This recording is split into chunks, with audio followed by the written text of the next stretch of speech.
I represented myself in court. My husband and his mistress laughed. "You can't afford a lawyer, how pathetic." Everyone agreed, until the judge turned to his lawyer and said, "You don't recognize her?" My husband went pale. "My name is Cassidy, and I am 33 years old. For 5 years, I played the role of the quiet, unremarkable wife to a prominent investment banker. He thought I was just a remote data entry clerk earning $40,000 a year. He thought I was a nobody he could easily discard when he leveled up in life. He had absolutely no idea that I am actually a forensic accountant and the anonymous director of Apex Forensics, a firm appointed by the federal court. Before I continue this story and tell you exactly how I dismantled his entire life, let me know where you are watching from in the comments below. Hit like and subscribe if you have ever had to stand up to someone who severely underestimated your worth. The destruction of my marriage did not start with a scream or a shattered glass. It started on a freezing, rainy Tuesday evening in downtown Chicago, exactly on our 5th wedding anniversary. I had spent the afternoon braving the miserable weather to pick up a vintage bottle of scotch he had been talking about for months. I walked into the lobby of our luxury high-rise building, my coat soaked, but my heart relatively light. I actually believed we were going to order takeout, open the expensive bottle, and celebrate half a decade of building a life together. I rode the elevator up to the penthouse floor, entirely unaware that the man waiting inside had already erased me from his future. I unlocked the heavy oak door and stepped into the foyer. The first thing I noticed was not the smell of a home-cooked meal or the sight of anniversary flowers. It was the distinct, cheap smell of industrial black trash bags. I stopped in my tracks. There were 6 massive garbage bags piled high in the center of our pristine living room, resting right on top of the imported rug I had spent weeks picking out. The top of one bag had torn open, revealing a tangle of my sweaters, my favorite winter coat, and the carefully folded blouses I wore for my remote meetings. He had not just packed my belongings, he had literally thrown my life into the garbage. Bradley was sitting on the Italian leather sofa, his long legs crossed perfectly, a glass of amber liquid resting casually in his hand. At 35 years old, my husband was the picture of corporate arrogance. He was wearing his tailored charcoal suit, the exact one he always wore when closing a major acquisition at his investment bank. His dark hair was perfectly styled, not a single strand out of place, and his expression was completely devoid of any warmth or hesitation. He looked at me the same way he looked at an underperforming asset in his portfolio. "You are home early," he said, his voice flat and unapologetic. I stared at the trash bags, the rain dripping from my coat onto the hardwood floor. "What is this, Bradley? What are my clothes doing in garbage bags? Today is our anniversary."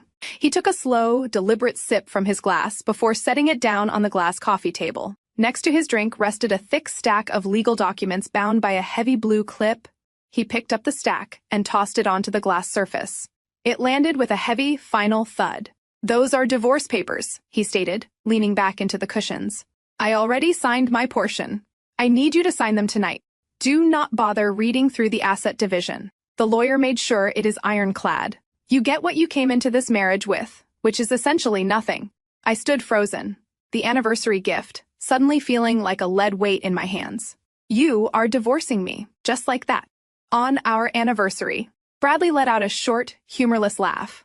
"There is never a good day for bad news, Cassidy. Let us not make this more dramatic than it needs to be. I am moving in a different direction with my life, and frankly, you do not fit into the picture anymore." He stood up, walking slowly around the coffee table, looking me up and down with absolute disdain.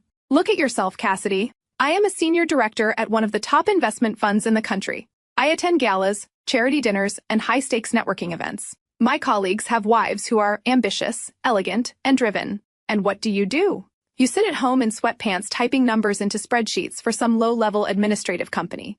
You make, what, $40,000 a year? You are a glorified secretary." The casual cruelty of his words hung in the cold air of the apartment. For 5 years, I had maintained my low-profile cover to protect my highly sensitive work at Apex Forensics. I audited federal fraud cases, unraveled offshore money laundering schemes, and testified as an expert witness in sealed courtrooms. I kept my identity hidden for safety and confidentiality, allowing Bradley to believe he was the sole financial powerhouse in our home. I had played the supportive, quiet wife so he could shine, and this was my reward. "You are boring, Cassidy," he continued, his voice dripping with condescension. "You have no drive, no ambition, no desire to level up in life. You are perfectly content being completely unremarkable. I need someone who operates on my level, someone who understands the complexities of real wealth and power. You are just dead weight, and I am finally cutting my losses. I looked at the trash bags containing the clothes I had worn. While quietly paying half the mortgage on this very apartment money, I funneled through a discreet trust so he could maintain the illusion of being the sole provider. I looked at the divorce papers resting on the table. A lesser woman would have cried. A lesser woman would have fallen to her knees, begged him to reconsider, or screamed about the injustice of throwing away 5 years of loyalty. But I did not cry. My analytical mind, the same mind that hunted down white-collar criminals for the federal government, instantly detached from the emotional betrayal and shifted into total survival mode. He thought I was an uneducated, unremarkable data entry clerk who would just quietly sign away her rights and vanish into the night. He thought I lacked the resources to fight him. He was relying on my supposed poverty to bully me into a swift, uncontested exit. "I need you out by midnight," Bradley added, checking his luxury watch as if I were a late appointment. He was eager to dismiss. "The bags are packed. Leave your keys on the counter. I have an early meeting tomorrow, and I do not want to wake up to your tears. Just sign the papers, take your garbage, and go back to whatever mediocre life you came from." I looked him dead in the eyes, my expression a completely blank slate. I did not raise my voice. I did not show him a single ounce of the rage boiling just beneath my skin. I simply nodded, turned on my heel, and walked out the door, leaving the anniversary gift sitting on the entry table. He had no idea that by kicking me out, he had just invited the most ruthless financial investigator in the country to completely dismantle his entire existence. Before I could even process the absolute audacity of his demand, the soft rhythmic sound of bare feet descending the hardwood spiral staircase broke the silence of the room. I shifted my gaze past my husband. A woman was walking down the steps, trailing her hand along the glass railing with the casual entitlement of someone who already believed she owned the place.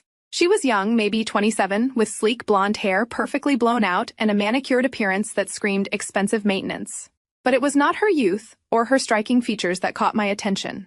It was what she was wearing. She was wrapped in my ivory silk robe. Not just any robe, but a custom piece I had commissioned from a boutique in Milan during a solo business trip I had claimed was just a boring data entry seminar. The silk pooled around her ankles as she stepped off the last stair and glided across the living room to stand directly beside Bradley. She slipped her arm through his, resting her head against his tailored shoulder, looking at me with an expression of pure, unadulterated pity. Bradley did not flinch.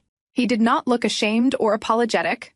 He simply wrapped his arm around her waist, pulling her closer. "This is Vanessa." He stated his tone as casual as if he were introducing a new colleague at a networking event. "She is a corporate attorney at Qley and Partners. We have been seeing each other for the past 8 months. Vanessa understands the pressures of my industry. She operates in the same circles I do. She is exactly the kind of partner I need by my side as I transition to the next phase of my career." Vanessa offered a tight, patronizing smile. She looked at the trash bags piled on the floor, then back at my wet coat. "I know this must be difficult for you to process, Cassidy," she said, her voice dripping with a sickly sweet condescension. "But you have to be realistic about this situation. Bradley and I are building a future together. A future that requires a certain standard of living and a certain caliber of social standing. You and he are simply incompatible." I stared at her, my face completely impassive. I watched the way she adjusted the lapels of my silk robe. I filed away her name, her age, and her law firm in my mind. Qley and Partners was a prestigious firm notorious for their aggressive litigation tactics. They charged exorbitant fees and catered exclusively to the ultra-wealthy. A junior attorney like Vanessa would be arrogant, hungry for partnership, and dangerously overconfident. "I think you should just sign the papers tonight and leave quietly," Vanessa continued, stepping slightly forward. "Bradley has been more than generous by packing your things for you. Do not make this a messy legal battle. I have seen women in your position try to fight back, and it always ends poorly for them. Do not bother wasting your energy trying to find a lawyer." She let out a soft, mocking laugh, glancing up at Bradley before turning her sharp eyes back to me. "My hourly consulting fee at the firm equals your entire monthly salary typing on a keyboard.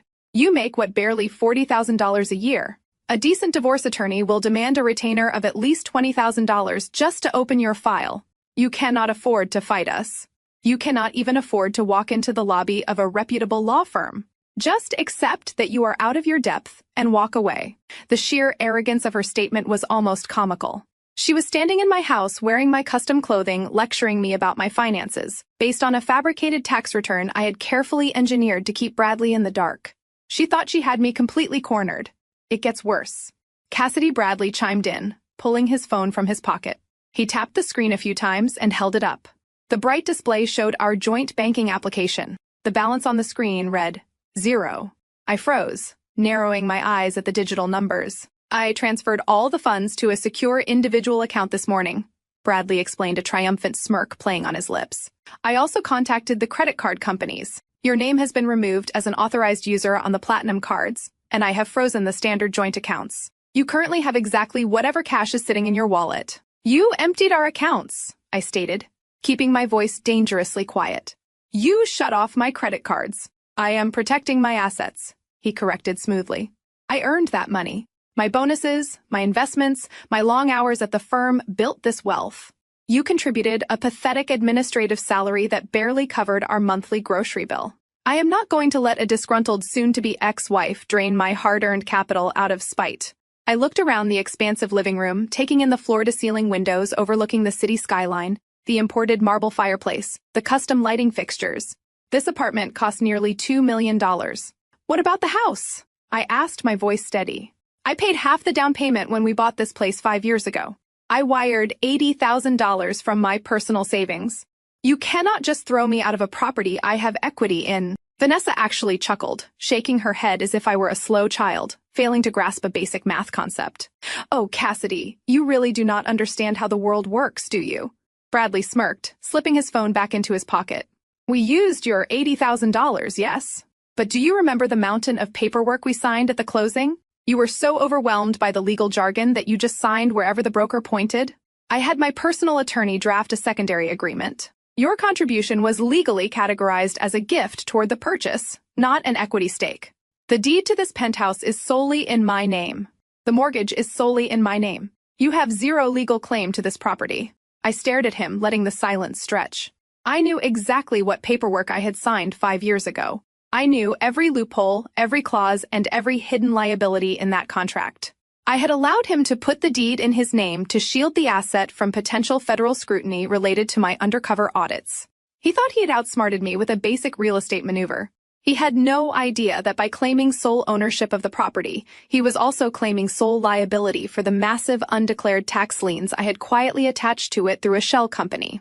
But I needed him to believe he had won. I needed him to feel invincible. So you are throwing me out into the rain, I said, making my voice tremble just slightly. I lowered my gaze to the floor, perfectly executing the role of a defeated, broken woman. I have no money, no credit cards, and nowhere to go. You want me to sleep on the street? You can call one of your little data entry friends and crash on their sofa, Bradley said coldly. Or check into a cheap motel with whatever cash you have left. I frankly do not care where you go, Cassidy. I just want you out of my space. Vanessa is moving her things in tomorrow morning, and I want this apartment cleared of your presence tonight. He picked up the heavy blue folder containing the divorce papers and shoved them toward my chest. Take these with you. Read them. Sign them. Now take your trash bags and get out. I took the heavy blue folder from his outstretched hand. The paper felt thick and expensive, exactly what I would expect from a pretentious firm like Qley and Partners. I did not throw it back at him. I did not scream obscenities or demand half of the furniture we had picked out together. I simply tightened my grip on the folder, keeping my face a mask of absolute submission. I turned away from the two of them and walked over to the pile of industrial black trash bags. I ignored the torn ones, spilling my silk blouses onto the hardwood floor. Instead, I reached behind the chaotic pile and grabbed the single, unassuming black suitcase I kept packed for emergencies. It contained everything I actually cared about. My encrypted hard drives, my secure identification tokens, and the backup credentials for my federal clearances. Bradley thought it was just a bag of old winter coats.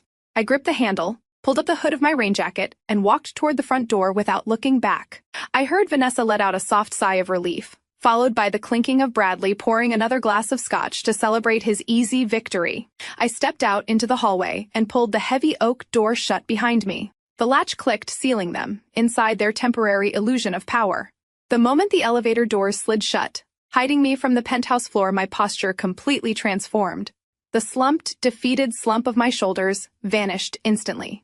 I stood up straight, rolling my neck to release the physical tension of playing the pathetic victim for the last 30 minutes. The elevator plummeted toward the ground floor, and a cold, razor-sharp focus settled over my mind. Bradley Reed truly thought he had just executed a flawless asset protection strategy. He thought he had outmaneuvered a basic administrative assistant. He had absolutely no idea that he had just handed a loaded weapon to a forensic accountant who routinely dismantled multi-million-dollar corporate fraud rings before her morning coffee. I stepped out of the luxury high-rise building and into the freezing Chicago rain. The icy water lashed against my face, but the biting cold only made me feel more awake, more alive than I had felt in months. For 5 years, I had suffocated my true personality to play the role of the docile wife. I had nodded along to his arrogant financial lectures, pretending I did not understand the basic tax evasion loopholes he bragged about using for his clients.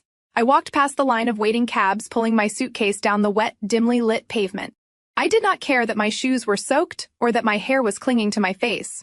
I walked with purpose until I reached the shadow of an adjacent parking garage entirely shielded from the street cameras and the prying eyes of the building concierge.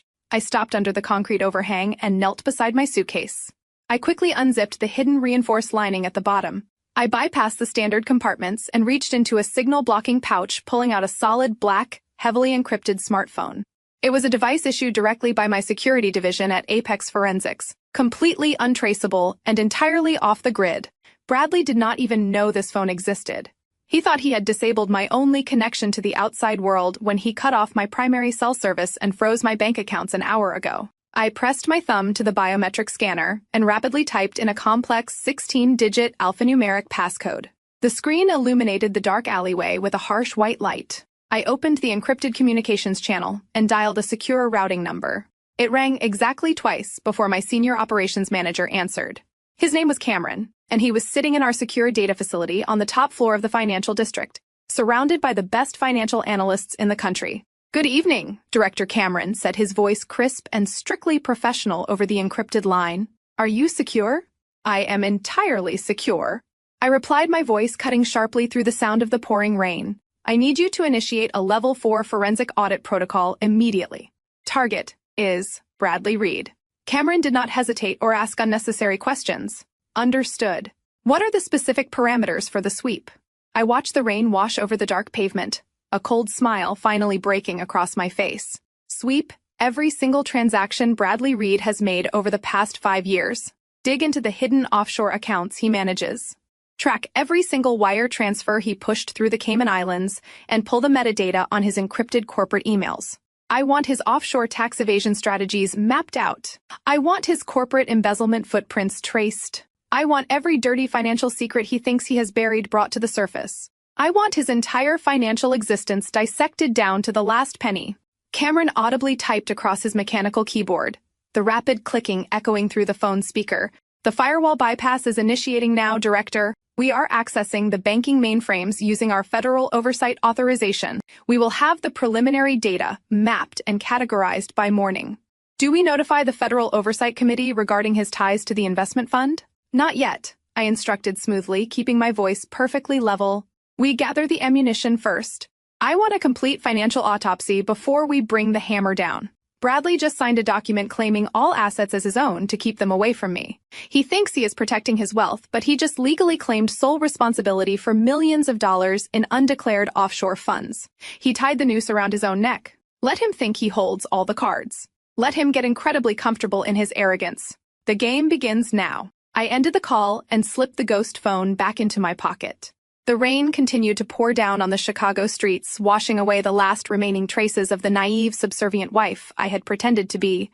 I hailed a passing black car, giving the driver the address to my secure corporate loft downtown, a property Bradley knew absolutely nothing about. I leaned back against the leather seats of the car, watching the city lights blur through the rain-streaked window. My mind was already calculating the next phases of the operation. Bradley had made a fatal error by introducing Vanessa tonight. She was a junior attorney at Qley & Partners, a firm that prided itself on defending wealthy clients with aggressive, often unethical tactics. By bringing her into our apartment and flaunting her as his new partner, he had inadvertently given me the exact connection I needed. Vanessa was not just his mistress. She was his legal shield, helping him route dirty money through shell companies, under the guise of attorney-client privilege. She thought she was untouchable because of her law degree. She had no idea that Apex Forensics specialized in piercing attorney-client privilege when major fraud was involved. They were both so blinded by their own narcissism that they could not see the massive trap they were walking into. I closed the blue folder and rested it on my lap. Tomorrow, I would start playing the role of the desperate, abandoned woman. I would let them push me into a corner. I would let his family mock my apparent poverty. I would let them all dig their graves a little deeper, because when the time came to finally reveal exactly who they were dealing with, I wanted them to have absolutely no way out. 4 days passed before I was forced to step back into their toxic orbit. I had zero intention of engaging with the Reed family ever again, but Bradley had deliberately retained the one item I actually valued. It was a vintage silver locket, the only physical piece of evidence I had left of my biological mother before I entered the foster care system. He knew its immense sentimental value, which meant he knew I would eventually have to come back to retrieve it. I pulled my modest 5-year-old sedan into the sweeping circular driveway of Patricia Reed Opulent's suburban estate. The driveway was already packed with a fleet of high-end luxury vehicles. I parked near the very edge of the property, taking a deep, steadying breath before walking up to the massive, custom double doors.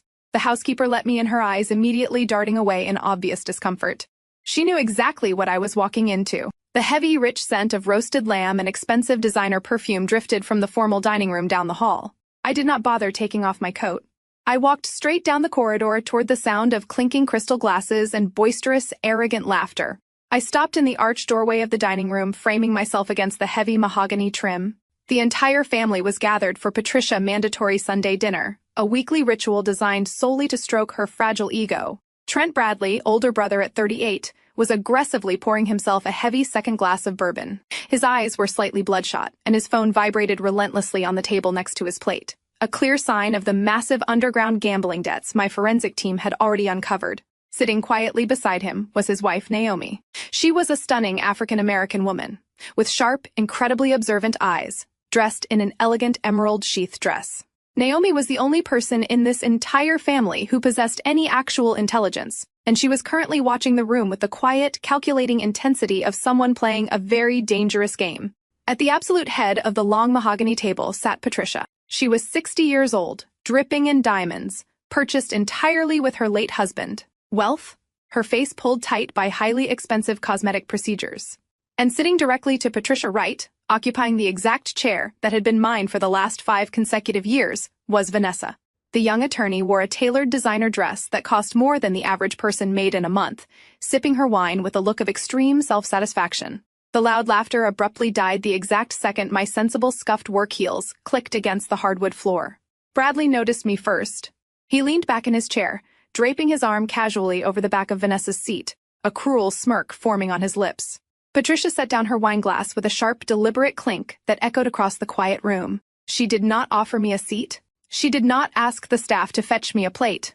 She simply looked at my plain gray cardigan and practical dark trousers with absolute, unfiltered revulsion. "I am only here for the silver locket Bradley kept," I stated, keeping my voice perfectly even and entirely devoid of any emotion.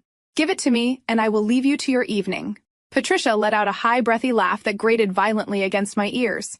"Bradley did not invite you here to fetch your cheap little trinkets, Cassidy. I told him to invite you. I wanted you to come here tonight, so you could see exactly what a proper partner for my son looks like before you try to drag out this divorce with any unnecessary, greedy demands." She gestured grandly toward Vanessa, who smiled with an infuriatingly false sense of modesty, adjusting her posture to look even more regal.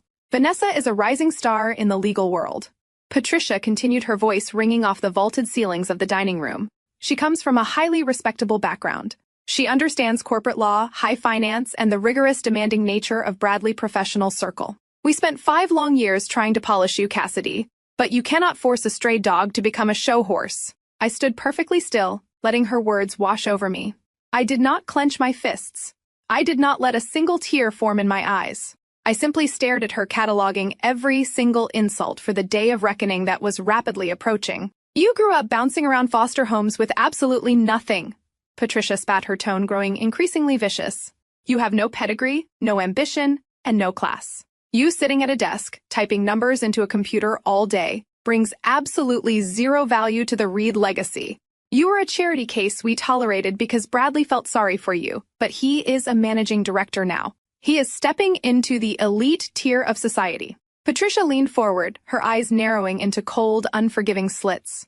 She slammed her hand flat against the mahogany table. "This family needs a brilliant lawyer, not some lowly admin girl."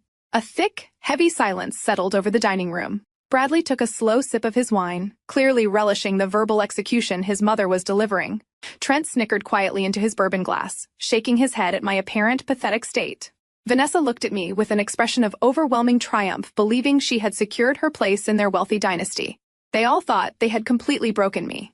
They thought bringing up my painful childhood in the foster care system would shatter my confidence and force me to run away in tears.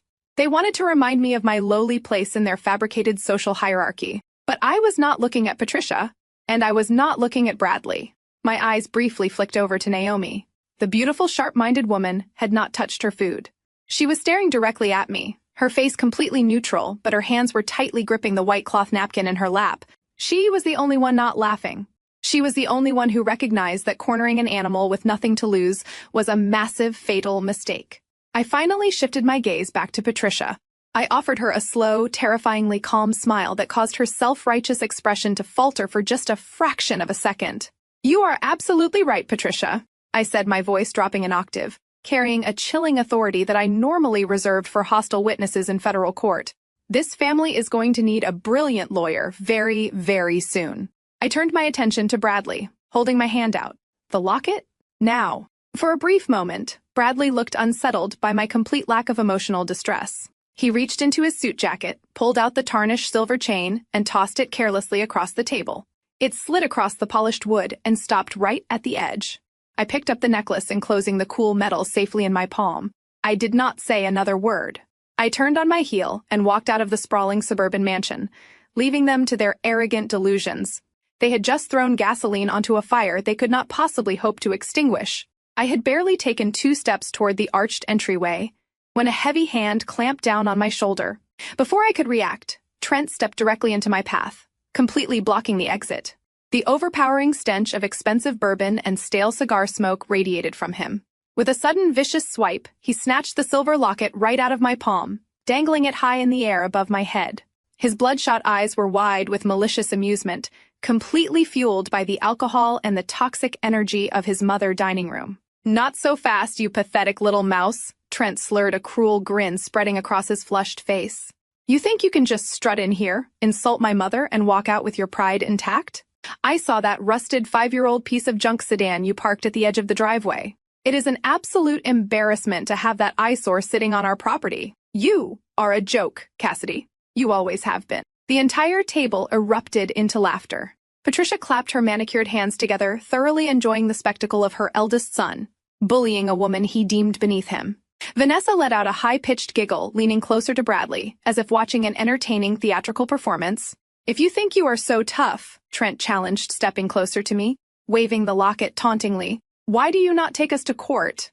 Go ahead, sue my brother for half of his assets. I dare you. Let us see how far your pathetic administrative salary gets you when you try to hire a lawyer to go up against Cole and partners. You would be bankrupt before the first filing." I kept my expression entirely neutral, staring blankly at Trent's chest, rather than giving him the satisfaction of looking up at the stolen necklace. I was calculating the exact legal definition of theft and coercion, filing away the details of his aggressive physical contact for the inevitable criminal charges that would follow his impending financial ruin. Bradley pushed his chair back and stood up. He picked up a freshly poured, oversized crystal glass of deep red vintage wine from the table. He walked slowly toward me, his expensive leather shoes completely silent against the hardwood floor. He stopped right beside his brother, looking at me with an expression of pure, unadulterated contempt. "My brother is absolutely right," Cassidy Bradley said, his voice smooth and incredibly dangerous. "You have gotten entirely too comfortable, speaking out of turn. You need a harsh reminder of exactly where you stand in the real world." Without a single ounce of hesitation, Bradley tilted his wrist. The dark, crimson wine poured directly from the crystal glass, splashing violently across the front of my gray cardigan and completely soaking my white blouse. The cold liquid seeped instantly through the fabric, chilling my skin. The dark red stains bloomed like open wounds across my chest. The dining room exploded into a chorus of arrogant, cruel laughter. Patricia let out a delighted gasp, bringing her hand to her mouth in mock shock while her eyes gleamed with absolute malice.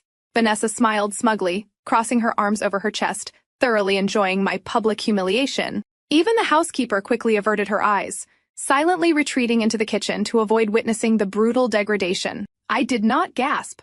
I did not flinch. I did not try to wipe the dripping wine from my ruined clothes. I stood perfectly still, letting the freezing liquid drip down my front and onto the pristine hardwood floor. My mind was a steel trap. They wanted a reaction. They wanted me to scream, to cry, to beg for mercy. I refused to give them a single drop of satisfaction. Vanessa stood up gracefully and walked over to the mahogany console table near the entryway. She picked up a crisp, legal-size document and a heavy gold pen. She walked over to me, her designer heels clicking rhythmically, and held the document out. "This is a comprehensive waiver of marital assets," Vanessa stated, her tone dripping with professional arrogance. "It legally strips you of any right to claim alimony, spousal support, or any equity in the penthouse. It is completely binding. Bradley had me draft it this morning." Bradley took the silver locket from Trent, hand-holding the delicate chain between his fingers. He dangled my mother, only keepsake, right in front of my face. "Here are your options," Cassidy Bradley said coldly. "You take this gold pen, you sign your name on the dotted line, and you give up any ridiculous, greedy delusion you have about touching my money. If you do that, I will give you back this cheap little piece of junk metal. If you refuse to sign, I will drop this locket down the garbage disposal tonight and grind it into silver dust. The choice is yours." I looked at the document in Vanessa's hand. My highly trained legal mind instantly dissected the situation. Signing a legal waiver while covered in spilled wine, surrounded by hostile individuals and under the explicit threat of property destruction, was the textbook definition of signing under duress. Any competent judge would throw this document out of court in less than 30 seconds. It was legally worthless. It was garbage. But Bradley and Vanessa were too blinded by their own narcissism and false sense of supremacy to realize they were committing a massive procedural error. They wanted me to sign it to stroke their egos. They wanted absolute submission. I reached out and took the gold pen from Vanessa's hand. I did not say a word. I pressed the document against the hard surface of the console table and signed my name with a perfectly steady, fluid motion. I handed the pen back to Vanessa, who snatched the document away with a triumphant, victorious smirk. Bradley laughed, a harsh, dismissive sound. He did not hand the locket to me. He simply dropped it onto the floor, letting it clatter against the hardwood right beside my wet, sensible shoes. "Good girl," Bradley sneered, turning his back on me to walk back to the dining table. "Now get out of my mother house before you stain the rugs." I slowly bent down and picked up the silver locket. I brushed a single speck of dust from its surface and clasped it tightly in my hand. As I stood back up, my eyes locked directly onto Naomi. She was still sitting at the table, her hands clenched so tightly in her lap that her knuckles were white. Her dark eyes were blazing with a silent, intense fury directed entirely at her husband and his repulsive family. She gave me a fraction of a nod, an almost imperceptible movement that confirmed exactly what I needed to know. The alliance was formed. I turned around and walked out into the cold night air, my wine-soaked clothes clinging to my skin. They thought they had broken me. They thought they had won the war by winning a single pathetic battle. They had absolutely no idea that I was already drafting the federal indictments that would tear their entire empire down to the ground. Before my hand could even brush the heavy brass handle of the front door, a sudden and violent crash echoed from the dining room behind me. The sharp sound of shattering crystal cut through the arrogant laughter of the Reed family. I stopped in my tracks and turned around. Naomi had suddenly knocked over a massive glass water pitcher, sending an absolute tidal wave of ice water cascading across the mahogany table and directly onto Trent's lap. Trent jumped up, cursing loudly, as the freezing water soaked his expensive trousers. Patricia shrieked frantically, pulling her diamond bracelets away from the spreading puddle. In the midst of the engineered chaos, Naomi stumbled backward, her emerald dress swishing as she forcefully grabbed my arm to steady herself. Her fingers dug into my wine-soaked cardigan with an iron grip. "I am so clumsy tonight," Naomi announced, her voice pitched loud enough for the entire room to hear over Trent's aggressive swearing. "Let me help you get that wine stain treated immediately, Cassidy. The kitchen staff has club soda. Come with me right now." Before Patricia could object or Bradley could issue another cruel command, Naomi practically dragged me out of the dining room and pushed me through the house. The heavy swinging doors of the chef kitchen, the thick doors swung shut behind us, instantly cutting off the noise of the chaotic dining room. The kitchen was completely empty. The catering staff had already retreated to the service quarters to avoid Patricia's wrath. The second we were isolated in the gleaming stainless steel room, the clumsy, apologetic facade dropped from Naomi's face entirely. There was no mocking smile. There was no trace of the subservient daughter-in-law Patricia demanded her to be. Naomi stood tall, her dark eyes blazing with a fierce, calculating intelligence. She marched over to the industrial sink, grabbed a clean white cloth, and turned on the cold water tap. She shoved the damp cloth into my hands, but she did not step back. She closed the distance between us, lowering her voice to an urgent, razor-sharp whisper. I know you just signed that garbage waiver to get your mother necklace back, Naomi said, her tone dead serious. But you need to listen to me very carefully right now. Do not sign a single legal document in front of a real judge. Do not let them bully you into a quick settlement. I looked at her, maintaining my neutral expression, but my forensic mind was instantly on high alert. I wiped the wet cloth across my ruined blouse, waiting for her to continue. Naomi leaned in closer, her eyes darting quickly to the swinging doors to ensure nobody was eavesdropping. They are bleeding you dry, Cassidy, Naomi whispered fiercely. They are moving capital faster than you can imagine. I work from home 2 days a week, and I observe everything that happens in this miserable house. Last Tuesday, I saw Bradley receiving secure courier packages. He bypassed his corporate office and had them delivered directly here to Patricia Estate to avoid any digital tracking. I walked past the study and saw the return addresses before Trent shredded the envelopes. They were heavily sealed documents from the Cayman Islands. My heart executed a slow, deliberate beat. The Cayman Islands, the absolute holy grail of offshore tax evasion and corporate money laundering. I had already instructed my team at Apex Forensics to look into his international routing numbers, but having physical confirmation of courier deliveries to his mother's suburban address was a massive operational breakthrough. It meant Bradley was arrogant enough to bring physical paper trails into his personal life. They are hiding major assets. Naomi continued, her voice tight with suppressed rage. Bradley and Vanessa are setting up offshore shell companies. Trent is helping them route the paperwork because he owes massive debts to underground bookies.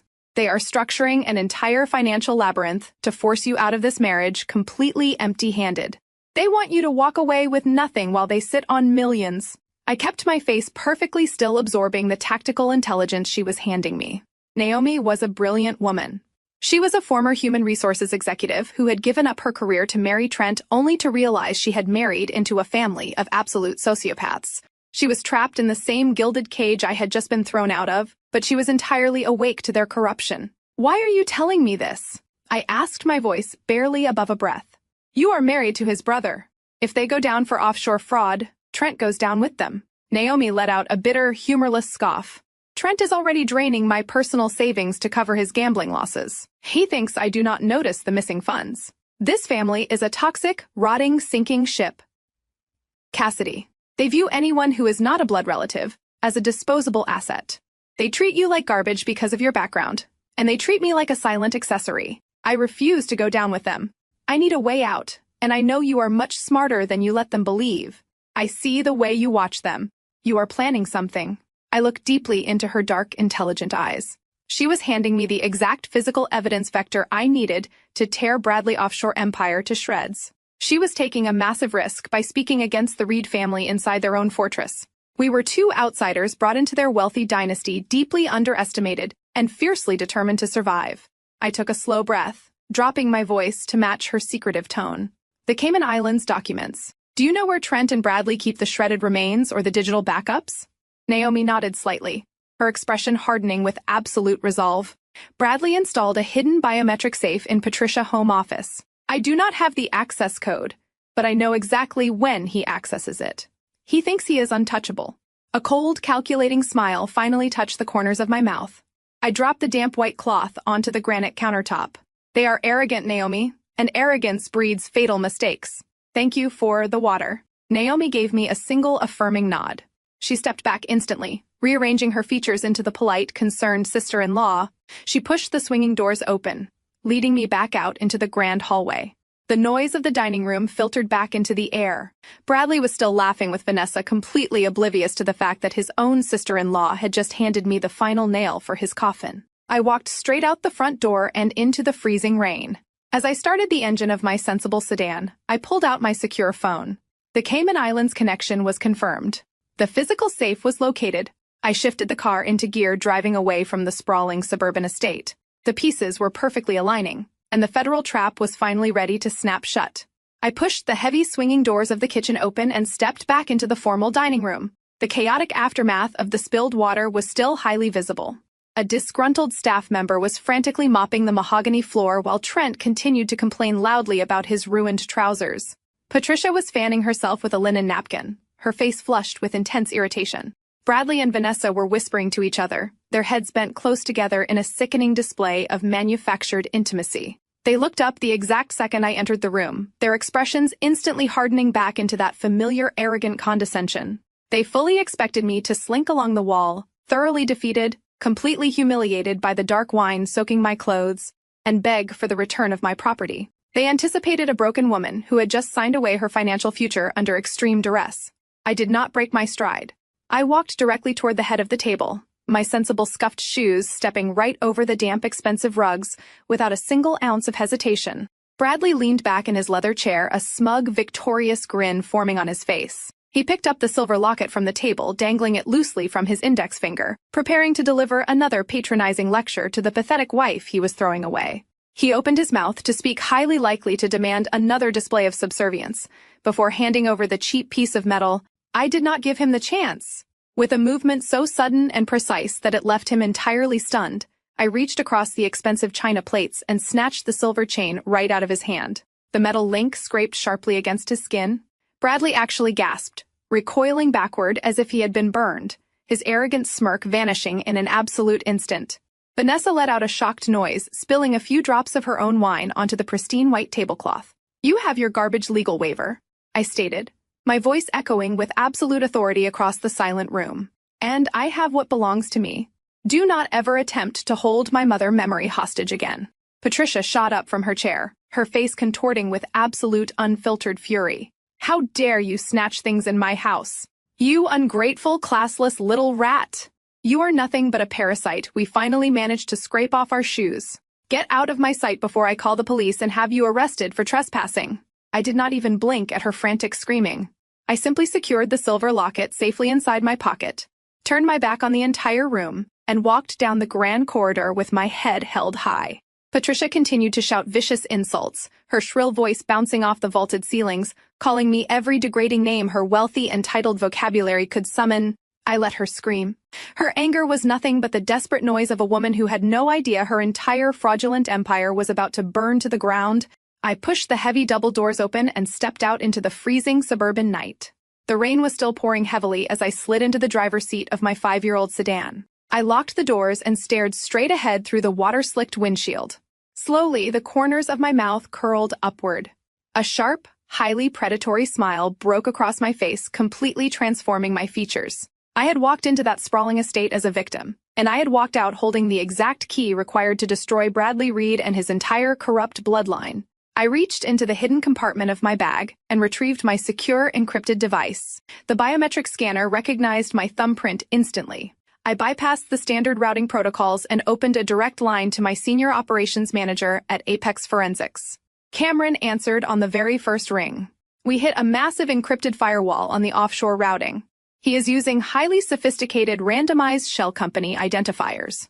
We need a geographic anchor to break the cipher, or it could take us months to crack the code. "I have your anchor," I said, my voice buzzing with pure adrenaline and absolute clarity. "Narrow the search parameters to the Cayman Islands. He is receiving physical courier packages delivered directly to his mother's suburban estate to avoid corporate mail logs and federal oversight. Trace the routing numbers tied to the Cayman registry and cross-reference them with the physical delivery manifest going to Patricia residential address." The sound of rapid aggressive typing flooded the secure line. "Cayman Islands confirmed." Cameron replied, his tone shifting into high gear as the data began to populate. "Applying the geographic anchor to the decryption algorithm right now. Director, the firewall is collapsing. We are in. The shell companies are opening up like a book. He is moving millions." I leaned my head back against the headrest, closing my eyes as the satisfaction washed over me. Bradley thought he was a financial genius. He thought hiding physical documents at his mother house made him untraceable. He failed to realize that the most dangerous threat to his freedom was not the federal government. It was the quiet, observant women he brought into his family and treated like absolute garbage. Naomi had just handed me the master key to the vault, download every single ledger I ordered softly into the phone, map the entire money laundering network, flag every transfer Vanessa authorized, and tag every account Trent used to cover his gambling debts. Build the entire web. "Understood," Director Cameron said. "This is going to be a bloodbath." I shifted the car into gear, my headlights cutting through the dark, rainy street. We are about to show the Reed family exactly what a classless administrative assistant can really do. The intelligence gathering phase was officially complete. It was time to start setting the legal traps that would ensure none of them ever saw the outside of a federal prison cell. The morning after the disastrous Sunday dinner, I sat behind the massive glass desk in my actual office. Located on the 42nd floor of a secure high-rise in downtown Chicago, the headquarters of Apex Forensics was a fortress of federal data analysis. Floor-to-ceiling windows offered a panoramic view of the financial district, a stark contrast to the miserable, cramped cubicle Bradley believed I occupied. The screens in front of me were illuminated with cascading rows of offshore banking data, cross-referencing the Cayman Island routing numbers Naomi had so brilliantly exposed. We were mapping Bradley Reed and his massive money laundering operation down to the very last digital cent. Suddenly, a red notification light flashed across my secure communications console. My chief of staff, a highly intelligent and ruthless former federal agent named Lauren, stepped into my office. Her expression was a mixture of deep professional focus and sharp amusement. "Director, we have an incoming call on the external cover line," Lauren stated, holding a sleek tablet. "The caller ID is verified as Bradley Reed." He routed the call through his corporate office directly to the main switchboard of Oakwood Data Solutions. Oakwood Data Solutions was the meticulously crafted shell company I used as my employment cover. To the outside world, and specifically to my husband, it was a mediocre low-level administrative firm that processed mindless data entry for mid-tier clients. It was the perfect boring alibi to explain my $40,000 salary and my flexible remote working hours. Bradley had clearly done a quick internet search this morning to locate their human resources department. A cold, razor-sharp smile touched the corners of my mouth. He was not satisfied with throwing wine on me and kicking me out into the rain. He wanted to ensure I was completely destitute. He wanted to sever my only supposed source of income so I would have absolutely no resources to hire an attorney. It was a classic, highly predictable move for a corporate narcissist. "Put him on the secure speaker," I ordered, leaning back in my leather ergonomic chair. "I will monitor the audio. Answer the call as the head of human resources. Let us see exactly how far he is willing to go to destroy a life he already thinks is pathetic." Lauren tapped the screen, routing the audio directly into my office. She cleared her throat instantly, shifting her demeanor into that of a stressed mid-level corporate manager. "Oakwood Data Solutions. Human Resources. This is Lauren speaking. How may I help you?" The smooth, heavily polished voice of my husband filled my office. Bradley was using his absolute best investment banker tone. It was the exact voice he used when convincing wealthy clients to hand over their life savings. It dripped with manufactured charm and false sincerity. "Good morning, Lauren Bradley," began, pausing perfectly for dramatic effect. "My name is Bradley Reed. I am the managing director at a major financial institution here in the city. I am calling regarding one of your data entry clerks, Cassidy Reed, or I suppose she might be going by her maiden name now." Lauren feigned a polite, professional curiosity. "Yes, Mr. Reed. Cassidy is one of our remote administrative employees. Is there an emergency we need to be aware of?" "I am afraid there is a severe situation," Bradley said, lowering his voice to sound incredibly grave and deeply burdened. "I am currently going through a very difficult divorce with Cassidy. I am not calling to bring my personal drama into your workplace, but I felt a strong moral and ethical obligation to warn your company before you suffer a massive liability." I rested my chin on my hands, thoroughly enjoying the performance. He was painting himself as the noble, wealthy savior, warning the poor, defenseless small business. "What kind of liability, Mr. Reed?" Lauren asked, injecting the perfect amount of rising panic into her voice. Bradley let out a heavy, manufactured sigh. "After separation proceedings, my legal team uncovered that Cassidy has been systematically siphoning thousands of dollars from my secure accounts. She has a severe, undocumented gambling problem and a history of erratic financial behavior. She completely drained our joint savings before I could secure them. Knowing that she handles sensitive client data for your firm, I could not in good conscience let her continue working there without warning you. A woman desperate for cash will absolutely steal client credit card numbers or sell proprietary data. I am just trying to protect your business from her incoming legal fallout." It was a master class in psychological manipulation and defamation. He was accusing me of the exact financial crimes he was currently committing with his offshore shell companies. He was projecting his own massive fraud onto me to ensure I lost my pathetic $40,000 job. I pressed the mute button on my microphone, looking directly at Lauren through the glass partition. "Give him exactly what he wants," I instructed firmly. "Fire me. Make him feel like a god." Lauren nodded, taking a sharp, audible gasp into the telephone receiver. "Oh my God, Mr. Reed, this is a severe violation of our corporate security protocols. We cannot have an active liability like this handling our data entry batches.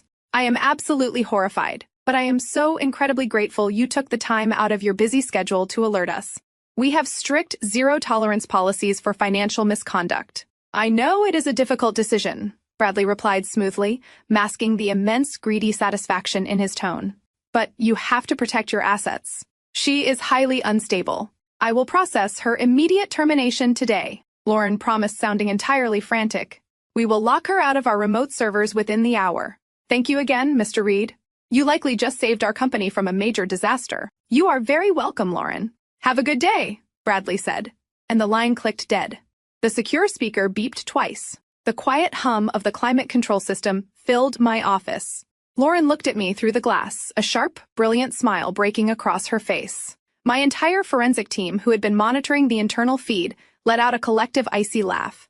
Bradley Reed had just successfully bullied a fake human resources manager into firing his wife from a job that did not actually exist. He felt entirely invincible. He thought he had completely isolated me, stripped me of my only income, and guaranteed my absolute ruin. 10 minutes later, the burner phone sitting on my desk vibrated violently. The screen lit up with a new text message. It was from Bradley. I did not even have to unlock the device to read the notification banner displaying his cruel, arrogant words. Just heard the tragic news about your little data entry job, the message read. Such an absolute shame they had to let you go. A homeless, unemployed, pathetic liability. Good luck finding a cardboard box to sleep in tonight. You really are nothing without me. Do not even bother begging for a settlement. You are entirely finished. I picked up the phone, staring at the glowing text. He wanted to break my spirit. He wanted me to feel the crushing weight of absolute poverty and social rejection. He wanted me to crawl back on my hands and knees, begging for the $10,000 settlement his arrogant lawyer had drawn up. I locked the screen and tossed the burner phone carelessly onto the glass desk. I did not reply. Silence was always the most terrifying weapon against a narcissist. I turned my attention back to the massive digital displays illuminating my office. The offshore routing numbers from the Cayman Islands were finally finalizing their decryption sequences. The names he used to launder millions of dollars were popping up on my screen, complete with digital signatures and time-stamped wire transfers. Bradley thought he had just destroyed my life. He had absolutely no idea that while he was busy playing petty office politics, I was actively drafting the federal indictments that would seize his entire investment portfolio, freeze his offshore assets, and guarantee he spent the next 20 years of his life in a federal penitentiary. The trap was set perfectly. It was time to invite him to the final mediation and hand him the pen that would sign away his freedom. I walked into the sprawling glass-enclosed lobby of Qley and Partners exactly on time. I deliberately wore the same gray cardigan from the Sunday dinner, carefully washed but visibly worn, paired with scuffed flat shoes and a cheap canvas tote bag. I needed to look like a woman who had spent the last week sleeping on a friend's sofa and crying over her lost administrative job. Deceptionist. A woman dripping in designer labels looked at me with undisguised disdain before directing me to Conference Room A on the 50th floor.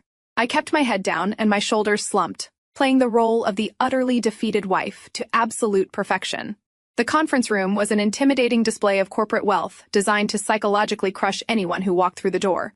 A massive mahogany table dominated the space, surrounded by floor-to-ceiling windows offering a sweeping, vertigo-inducing view of the city. Sitting on the opposite side of the table was my husband Bradley, looking effortlessly arrogant in a navy-tailored suit.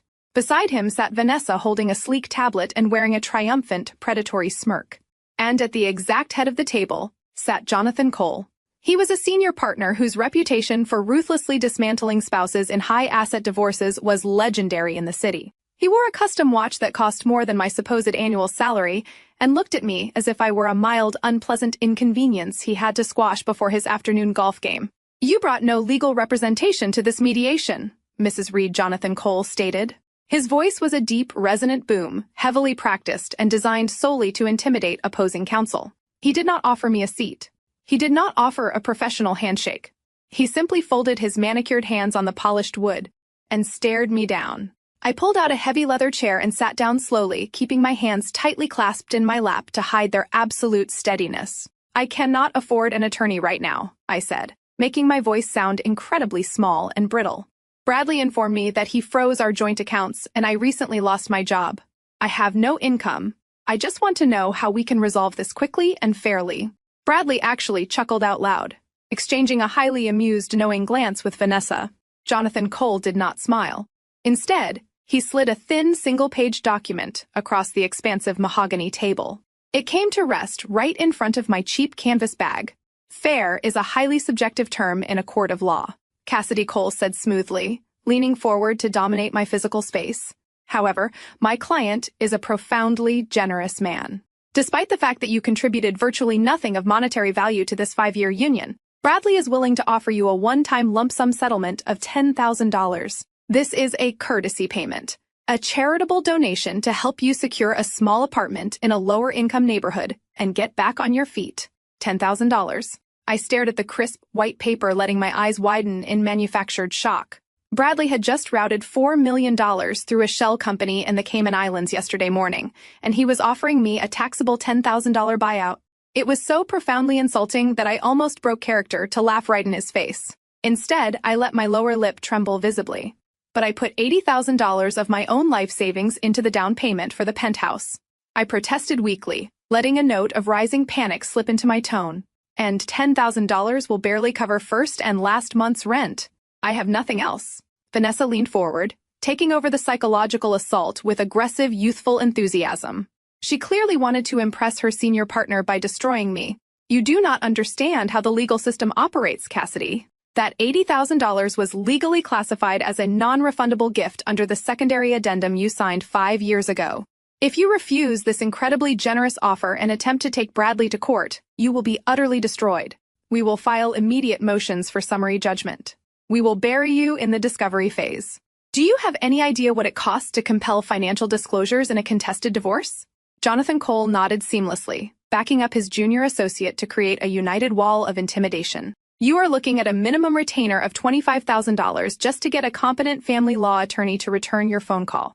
The exact moment you file a petition, we will countersue for legal fees due to frivolous litigation. We will demand a full forensic accounting of your personal expenses, which will cost another $30,000 that the judge will force you to pay when you lose. You are currently unemployed. You are completely broke. If you walk into a courtroom against this firm, you will not just walk out with nothing. You will walk out owing us hundreds of thousands of dollars in legal debt. You will be paying off this divorce for the rest of your natural life. I sat in silence, listening to them barrage me with legal terminology. My internal forensic mind was rapidly analyzing every single threat. They were actively utilizing predatory intimidation tactics, banking entirely on my supposed ignorance.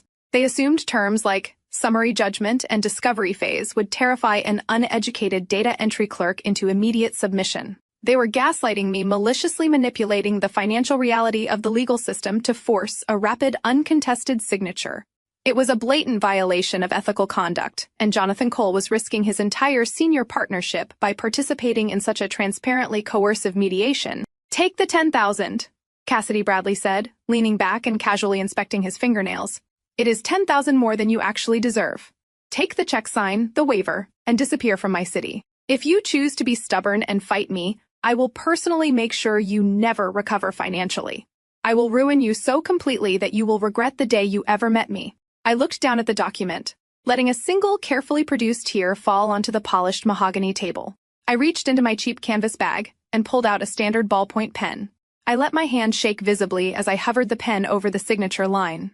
Cole, Vanessa, and Bradley all leaned forward slightly, their eyes gleaming with predatory anticipation. The trap was set perfectly. They thought they were seconds away from a total devastating victory. They had absolutely no idea I was about to ask for the one specific document that would send every single one of them to federal prison. I let the standard ballpoint pen slip from my trembling fingers. It clattered loudly against the polished mahogany table, rolling to a stop right next to their insulting $10,000 settlement offer. I squeezed my eyes shut, buried my face in my hands, and let my shoulders heave with loud, ragged sobs. The sound of my manufactured despair echoed violently in the cavernous, soundproofed conference room. It was an absolutely flawless performance. I channeled every single ounce of the stress, exhaustion, and betrayal from the past week into this singular theatrical display of total heartbreak. Oh, for God's sake, Cassidy! Bradley groaned, his voice dripping with intense irritation and profound disgust. Pull yourself together. You are acting like a child. Vanessa let out a dramatic, exasperated sigh, crossing her arms over her chest and rolling her eyes at the ceiling. Jonathan Cole simply tapped his expensive custom watch, clearly annoyed that my emotional breakdown was cutting into his highly valuable billable hours. I gasped. pulling my hands away from my face and looking at Bradley with wide, tear-filled eyes. I just cannot believe 5 years meant absolutely nothing to you. I supported you. I stayed out of your way. I gave you everything, and you just replace me and throw me out into the rain like garbage. Mrs. Reed. Jonathan Cole interrupted, his deep voice carrying a tone of absolute boredom. Emotional displays will not increase the financial settlement offer currently on the table. My client has drawn a firm line. You need to sign the waiver. I reached into my pocket and pulled out a crumpled, cheap paper tissue. I dabbed at my eyes, letting my breath hitch perfectly. I do not want more money, I whispered, my voice cracking with fragile vulnerability. I know I am completely beaten. You have all the power, Bradley. You have the aggressive lawyers. You have the penthouse. You have the wealth. I just have a meaningless desk job that I lost because you decided to ruin my life. I have absolutely nothing left to fight you with. I know I cannot afford to take you to court. Bradley leaned back in his leather chair, a slow, incredibly self-satisfied smile spreading across his handsome face. He loved hearing me admit defeat. He fed on the absolute submission in my voice. Then pick up the pen and sign the document, Cassidy. Bradley said smoothly. Take the $10,000 and walk away. I sniffled, looking down at my lap. I will sign it, I said softly. I will take your settlement, and I will disappear from your life completely today. But I just need one thing from you first, just for my own peace of mind. Jonathan Cole immediately narrowed his eyes, his predatory legal instincts flaring up. We are not negotiating any additional terms, Mrs. Reed. I slowly reached into my faded, cheap canvas tote bag. My fingers brushed past the heavy signal-blocking pouch that contained my encrypted federal ghost phone. I ignored it and found the single crisp document I had printed earlier that morning. I pulled it out with deliberately shaking hands and slid it across the expansive mahogany table, pushing it right next to their settlement offer. It was a standard boilerplate affidavit of financial disclosure. I had intentionally printed it on cheap, low-grade copy paper, making it look exactly like a generic form a desperate, uneducated woman would download for free from a public library computer. What is this trash? Vanessa demanded, leaning forward to inspect the paper with pure, unfiltered disdain. It is just a standard disclosure form, I said, wiping another fake tear from my cheek and looking at Bradley with an expression of pathetic desperation. I printed it out this morning. I just need emotional closure, Bradley. I need to know that my entire marriage was not a complete financial lie.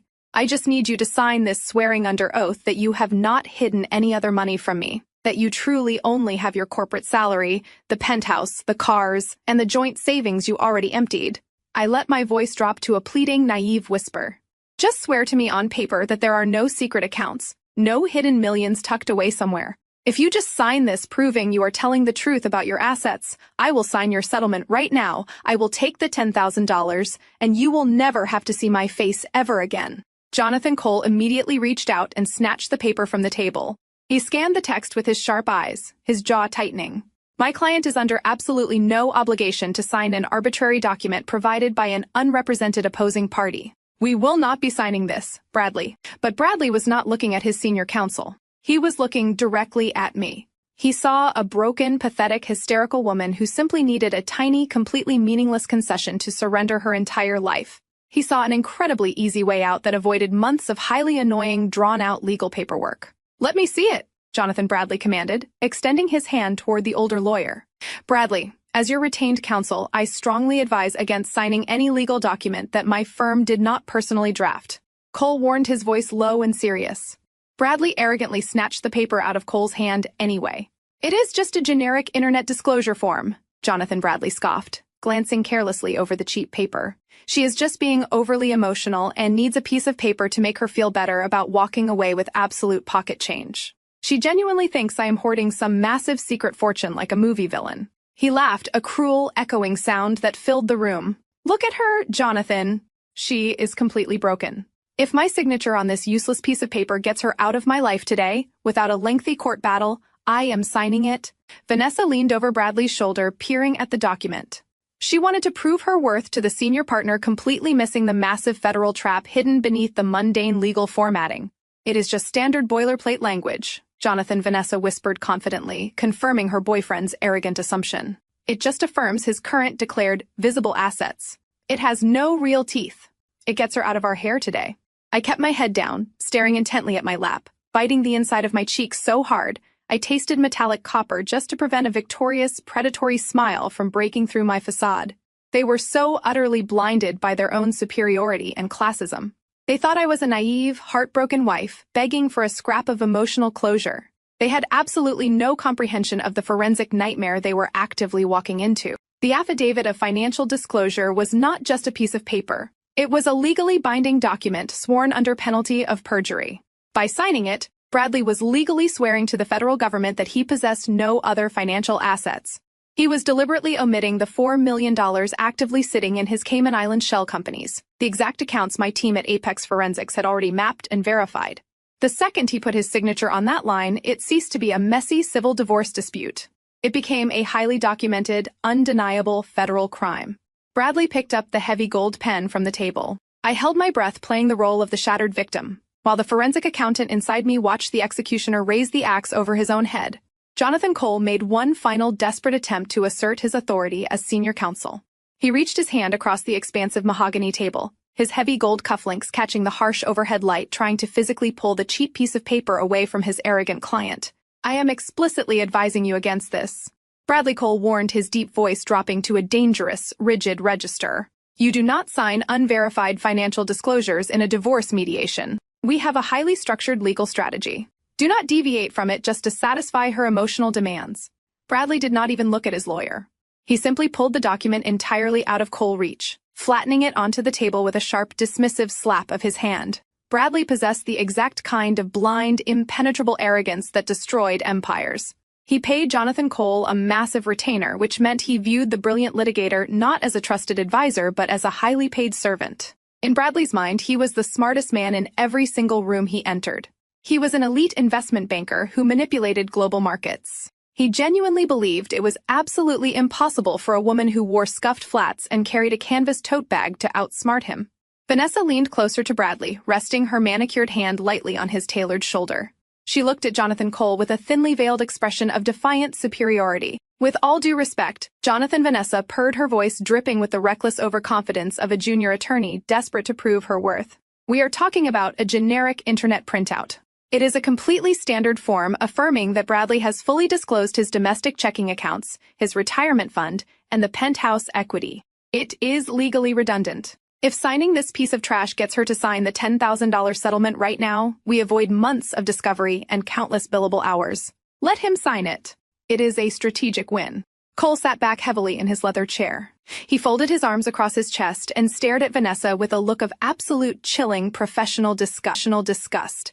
He knew she was a fool, but he also knew he could not physically force a pen out of his client's hand.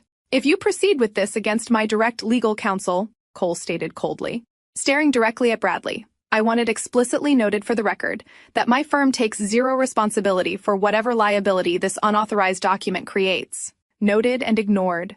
Jonathan Bradley sneered, picking up the heavy gold pen that rested beside the settlement offer. He looked down at the affidavit of financial disclosure, his eyes scanning the cheap, slightly wrinkled paper. He let out a loud theatrical sigh, shaking his head as if he were indulging a highly irrational toddler. You really are pathetic, Cassidy Bradley mocked, reading the top lines of the document.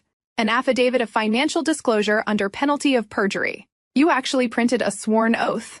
Do you genuinely believe I am hiding some massive treasure chest from you? Do you think I have millions of dollars buried in the backyard or locked away in some offshore tax haven? He laughed again, a cruel echoing sound that bounced off the glass walls of the conference room. Vanessa joined in her high-pitched giggle, grating against the quiet tension of the room. They were openly laughing at the exact reality of their criminal enterprise. They were making a joke out of the $4 million, actively sitting in their Cayman Islands shell companies. They were laughing right in the face of the federal investigator, who had already mapped every single one of their illicit wire transfers. I kept my head bowed, my shoulders shaking in a perfectly manufactured display of quiet, defeated weeping. I just need to know the truth, I whispered, letting my voice crack with fragile desperation. I just need you to swear to it. Fine, Bradley declared, uncapping the gold pen with a sharp, definitive click. I swear to you, Cassidy. I swear to the courts. I swear to whoever you want. I possess absolutely zero undisclosed financial assets. My wealth is entirely visible and thoroughly documented. I have nothing to hide from you. He brought the pen down to the paper. I watched from beneath my eyelashes as the dark ink bled into the cheap fiber of the page. Bradley filled out the asset declaration boxes with aggressive sweeping strokes, drawing bold lines through the sections asking for international holdings, corporate equity, and offshore trusts. He was intentionally legally declaring those assets did not exist. He reached the bottom of the page and signed his name with a massive, arrogant flourish. Vanessa, wanting to cement her role as the victorious legal mastermind of the day, reached into her designer briefcase. She pulled out her official state notary stamp. "Since this requires a sworn oath, let me make it official for you, Cassidy," Vanessa said sweetly, pressing the heavy stamp down next to Bradley's signature and signing her own name as the acting officer of the court. "We want to make sure you have your precious emotional closure." The heavy thud of the notary stamp hitting the table was the loudest sound in the entire world. It was the sound of a steel trap slamming completely shut. Bradley pushed the signed, notarized affidavit across the mahogany table. It stood perfectly to a stop right in front of me. "There you go," he said, tossing the gold pen carelessly next to it. "You have my sworn oath. I am entirely broke beyond what you already know. Now wipe your tears. Pick up that pen and sign my settlement." I stared at the document. Bradley's signature was bold and clear. Vanessa Notary's seal was perfectly legible. I slowly reached out and placed my hand flat over the paper. The transformation was absolute and instantaneous. I stopped crying. My shoulders stopped shaking. The fragile, broken posture I had maintained for the last hour vanished completely. I sat up perfectly straight, rolling my shoulders back and lifting my chin. I reached up and smoothly wiped the fake tears from my cheeks, my expression shifting from pathetic despair to a mask of freezing, terrifying authority. The temperature in the room seemed to drop 10 degrees. Bradley's arrogant smile faltered, his brow furrowing in sudden, sharp confusion as he watched the shattered woman he thought he knew evaporate before his eyes. Vanessa slowly lowered her hands, a flicker of genuine unease crossing her polished features. Even Jonathan Cole sat up straighter, his predatory instincts flaring wildly as he registered the severe, calculating intelligence radiating from my posture. I picked up the gold pen. I pulled their $10,000 settlement offer toward me and signed my name on the dotted line with a quick, clinical efficiency. I pushed their document back across the table, maintaining absolute, unwavering eye contact with my husband. Then I carefully folded the affidavit of financial disclosure, the federal perjury conviction he had just hand-delivered to me, and slipped it safely into the inner pocket of my canvas bag. "Thank you for your cooperation, Bradley," I said, my voice entirely devoid of the trembling weakness I had used just moments before. It rang out crisp, sharp, and laced with absolute professional finality. "I appreciate you putting your lies on the federal record." I stood up, pushing my chair back with a smooth, controlled motion. I did not wait for him to respond. I did not look back to see the dawning horror attempting to break through his thick wall of arrogance. I turned and walked out of the glass-enclosed conference room, my footsteps clicking with the precise, rhythmic authority of a woman who had just secured everything she needed to burn their entire world to ash. The elevator door slid open with a soft metallic chime revealing the top floor of the Central Financial Tower. I stepped out of the glass car and into the true headquarters of Apex Forensics. The air up here was completely different from the suffocating, pretentious atmosphere of Cole and Partners. There were no mahogany tables designed to intimidate. There were no junior associates strutting around with false bravado. There was only the low, constant hum of heavy servers and the sharp, focused energy of the best financial investigators in the country. I swiped my secure identification badge at the reinforced glass doors. They parted, silently granting me access to the nerve center of federal financial oversight. I walked past rows of analysts who were deeply engrossed in complex data mapping. They did not look up. They did not care that I was wearing a cheap gray cardigan and scuffed flats. In this fortress, I was not a disposable administrative assistant or a pathetic, discarded wife. I was the apex predator of the financial ecosystem. I bypassed my private office and headed straight for the main situation room.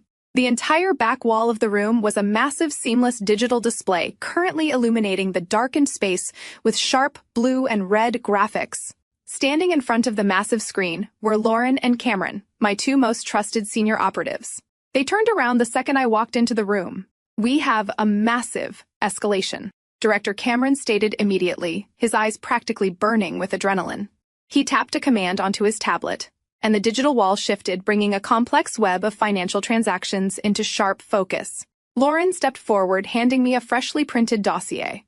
I took the affidavit of financial disclosure out of my canvas bag and placed it flat on the conference table. The ink of Bradley's signature was completely dry. The gold foil of Vanessa Notary's stamp gleamed under the tactical lighting. He actually signed it, Lauren said, her voice dropping into a tone of absolute disbelief as she stared at the federal perjury trap resting on the table. He swore under oath that he has no offshore assets.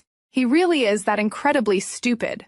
His arrogance is his greatest liability, I replied smoothly, pulling up a chair and looking directly at the data wall. Now show me exactly what he just lied about. Tell me what we found in the Cayman Islands. Cameron swiped his hand across his tablet, and a series of offshore holding companies expanded across the digital screen.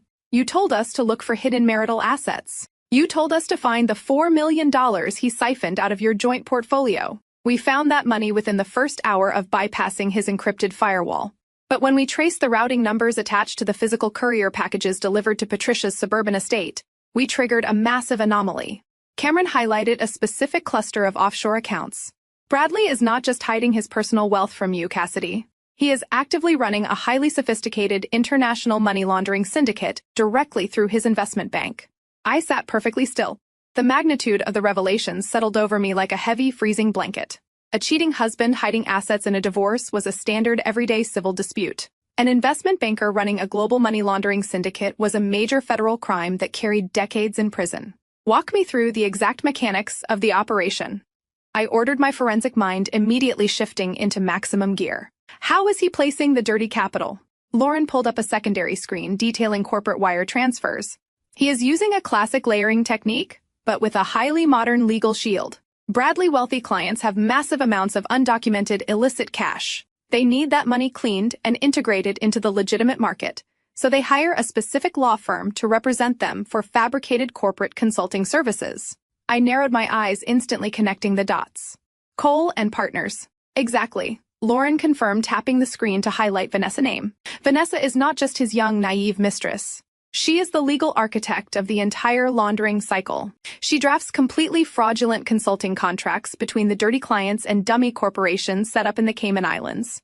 Because she is a licensed attorney, she claims attorney-client privilege over all the financial communications, creating a massive legal wall that prevents standard auditors from looking too closely at the invoices.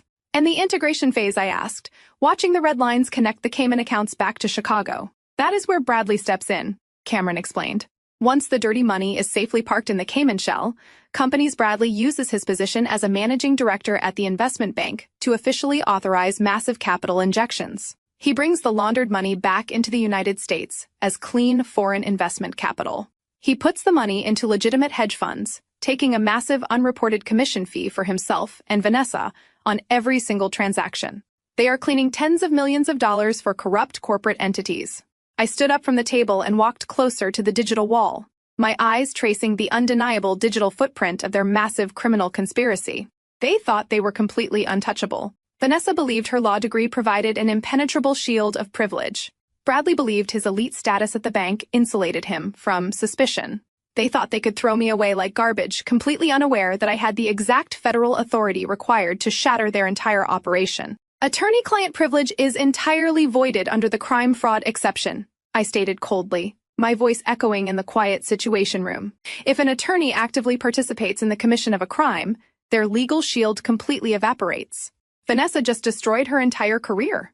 I turned around, looking back at the cheap standard piece of paper resting on the conference table, and Bradley just handed us the final nail for his coffin. By signing that affidavit today, he legally swore to the federal government that he has no connection to those Cayman accounts. When we present the offshore ledgers, proving he controls those exact shell companies, he cannot claim it was a simple accounting error. He committed blatant documented perjury to hide a money laundering syndicate. It elevates the entire case to a federal RICO violation. We have the complete digital trail, Director Cameron said, his expression completely serious. But digital evidence of this magnitude requires physical verification to secure immediate federal arrest warrants without a lengthy grand jury process. We need the encryption keys. We need the physical ledgers he keeps locked away. I crossed my arms over my chest, a slow, predatory smile finally breaking across my face. I thought about the luxurious suburban estate. I thought about the vicious, arrogant woman who had humiliated me at the Sunday dinner table.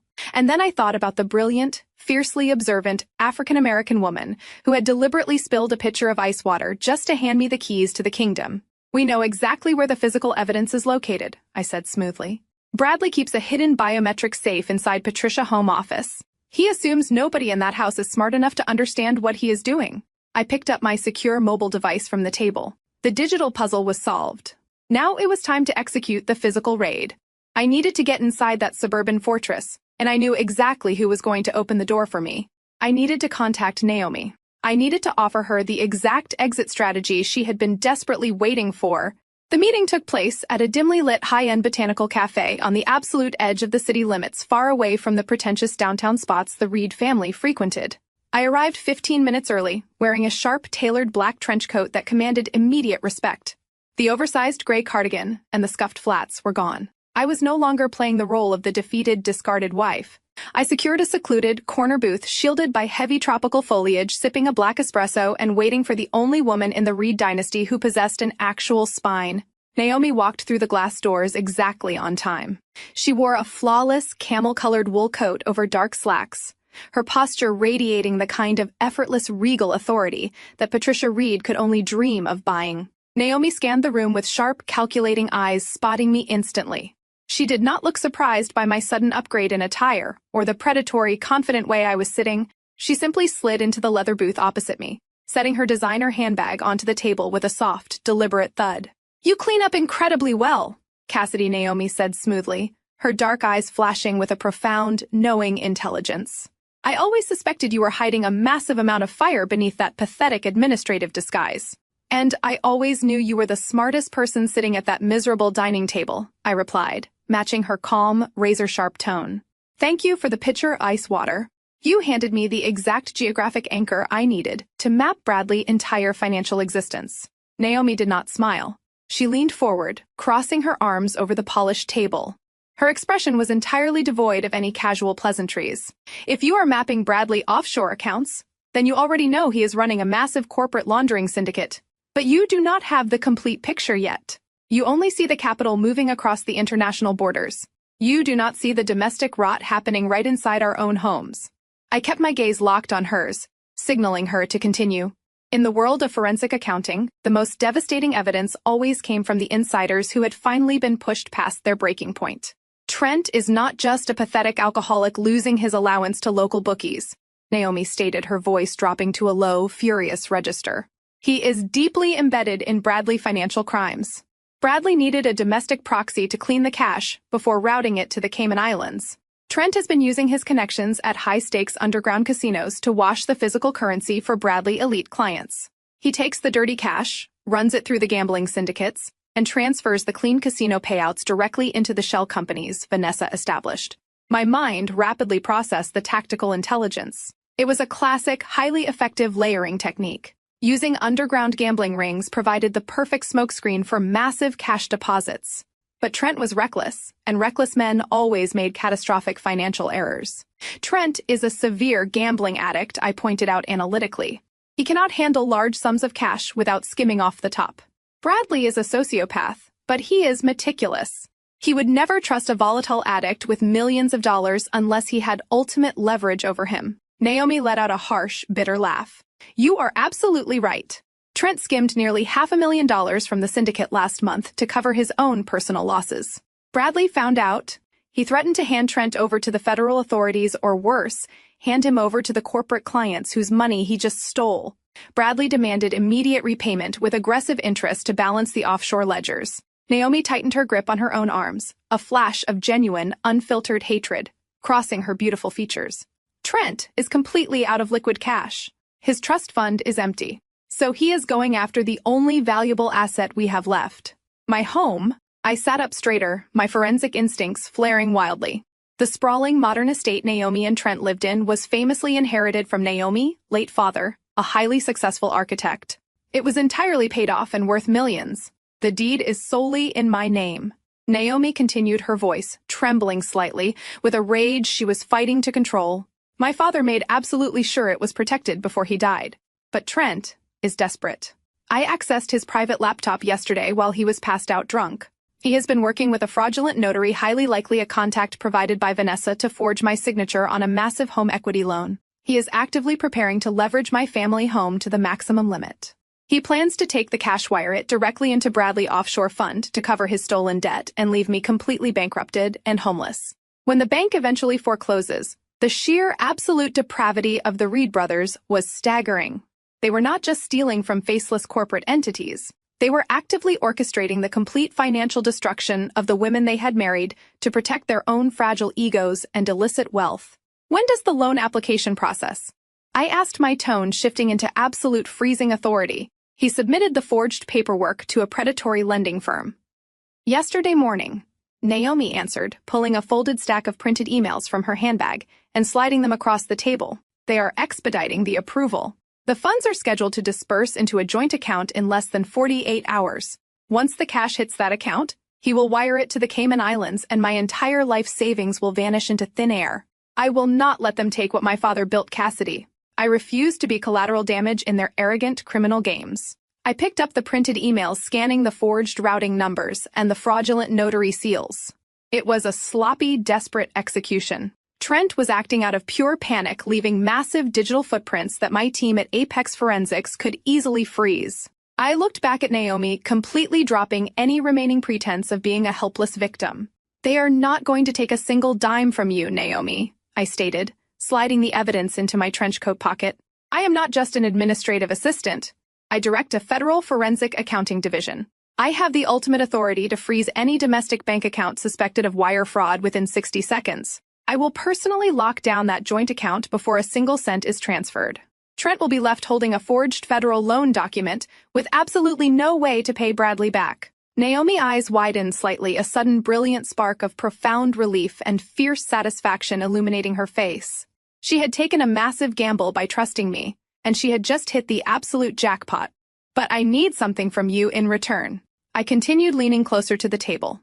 I can block the domestic wire transfer, but I need to bring Bradley's entire international empire down simultaneously. I need the physical ledgers. I need the encryption keys stored in Patricia's home office. You said Bradley installed a biometric safe. Naomi nodded, a sharp, predatory smile finally breaking across her face. The alliance was permanently cemented. The safe is installed behind the built-in bookshelf on the north wall of the study, she explained rapidly. It requires Bradley's thumbprint, but he is lazy. He set up a secondary manual override code in case the biometric scanner fails. I watched him punch it in last week through the reflection of the hallway mirror. She reached into her pocket, pulled out a small piece of paper, and slid it across the table. I picked it up, staring at the 6-digit code that would completely obliterate Bradley Reed. I am packing my bags and leaving that miserable house tomorrow morning under the guise of visiting a sick relative, Naomi declared, standing up from the booth.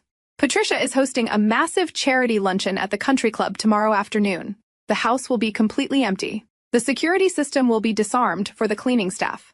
You will have a 2-hour window to walk right through the front door and take everything he loves. I stood up, extending my hand across the table. Naomi gripped it firmly, the shared determination flowing between us. Two women they had severely underestimated were about to execute the most devastating financial takedown in the history of the city. I will freeze your assets tonight, I promised. Pack your bags, Naomi. By the time they realize what has happened, there will be nothing left for them to salvage. I returned to the secure perimeter of Apex Forensics long before the sun even considered rising over the Chicago skyline.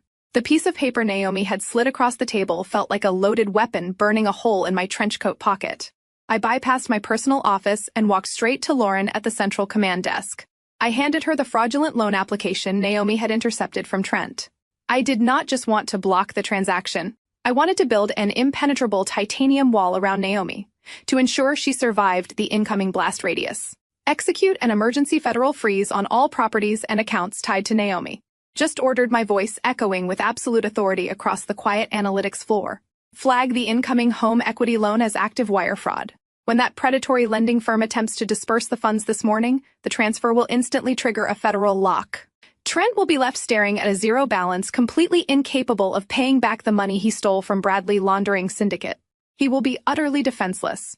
Lauren's fingers flew rapidly across her mechanical keyboard, initiating the strict federal protocols that only a court-appointed special master could authorize. Within 60 seconds, Naomi's entire financial existence was completely sealed off from her parasitic husband. But I was not finished. I pulled up a blank legal template on my secure terminal. I utilized my extensive background as a Juris Doctor to draft a ruthless ironclad divorce petition for Naomi. I systematically stripped Trent of any potential claim to spousal support or property equity, citing his heavily documented gambling addiction and the active federal fraud investigation I was currently building against him. I printed the finalized petition, stamped it with a priority legal seal, and dispatched a secure courier to deliver it directly into Naomi waiting hands. Trent was officially neutralized. Now it was time to amputate the head of the snake. At precisely 1 o'clock in the afternoon, I pulled my unremarkable sedan into the sprawling, meticulously manicured subdivision where Patricia Reed resided. The timing was absolutely critical. Naomi had confirmed that Patricia was currently holding court at a highly publicized country club charity luncheon. Trent was supposedly meeting with his underground bookies in a desperate, futile attempt to buy more time for his looming debts. Bradley was securely locked inside his glass office downtown, arrogant, oblivious, and entirely convinced he had already won our divorce settlement. I parked 2 blocks away to deliberately avoid the perimeter security cameras monitoring the main gates. I walked briskly down the pristine sidewalk, blending in perfectly with the midday suburban quiet. As Naomi had promised, the heavy wrought iron gates of the estate were wide open to accommodate the weekly commercial cleaning crew. The massive front door was unlocked. I slipped inside the opulent foyer, moving with the silent, practiced efficiency of a ghost. The house smelled strongly of chemical lemon cleaner and expensive floral arrangements. I bypassed the grand dining room where Bradley had dumped wine on me just days ago. I did not let a single emotion cloud my tactical focus. I walked purposefully down the long carpeted corridor toward Patricia's private home office. The cleaning crew was vacuuming the second floor, their heavy equipment providing the perfect acoustic cover for my infiltration. I stepped into the dim mahogany-paneled study. The air was thick with the scent of old paper and polished wood.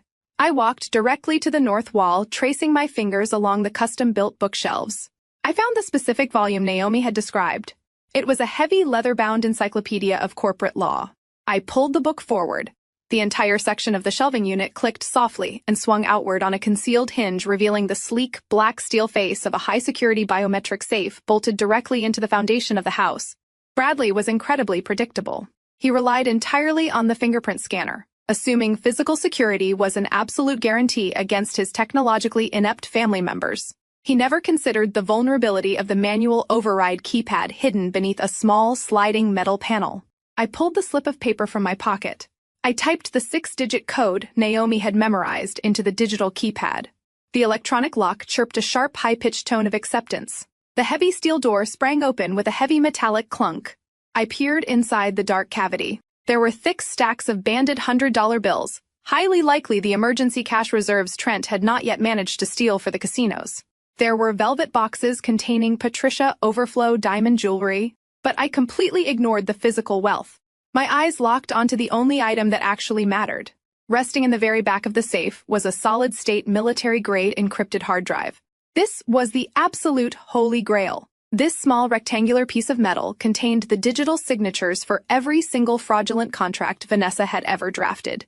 It held the offline ledgers mapping the exact flow of dirty money from Bradley elite clients through Trent underground casino connections and directly into the Cayman Islands shell companies.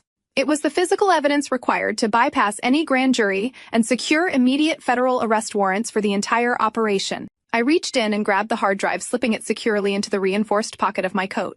I did not take a single dollar bill. I did not touch the diamonds. I wanted them to know exactly what was missing when the federal marshals finally kicked their doors down. I pushed the heavy steel door of the safe shut. The electronic lock engaged, automatically securing the vault. I pushed the bookshelf back into place, leaving the study looking entirely undisturbed.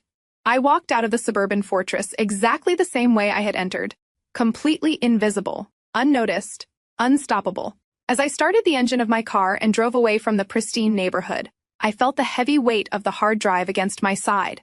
Bradley thought he had completely destroyed my life with a generic legal waiver and a $10,000 settlement offer. He had absolutely no idea that I was currently driving back to downtown Chicago, holding the exact weapon required to obliterate his entire existence. The trap was fully loaded. All I needed now was to walk into a federal courtroom and pull the trigger. I parked my unremarkable sedan in the secured underground garage of the Central Financial Tower.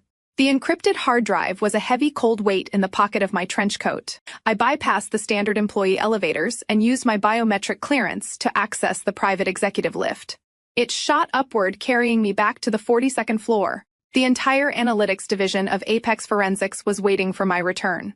The atmosphere in the Situation Room was electric with anticipation. I walked straight to the main conference table and placed the black rectangular drive squarely in the center.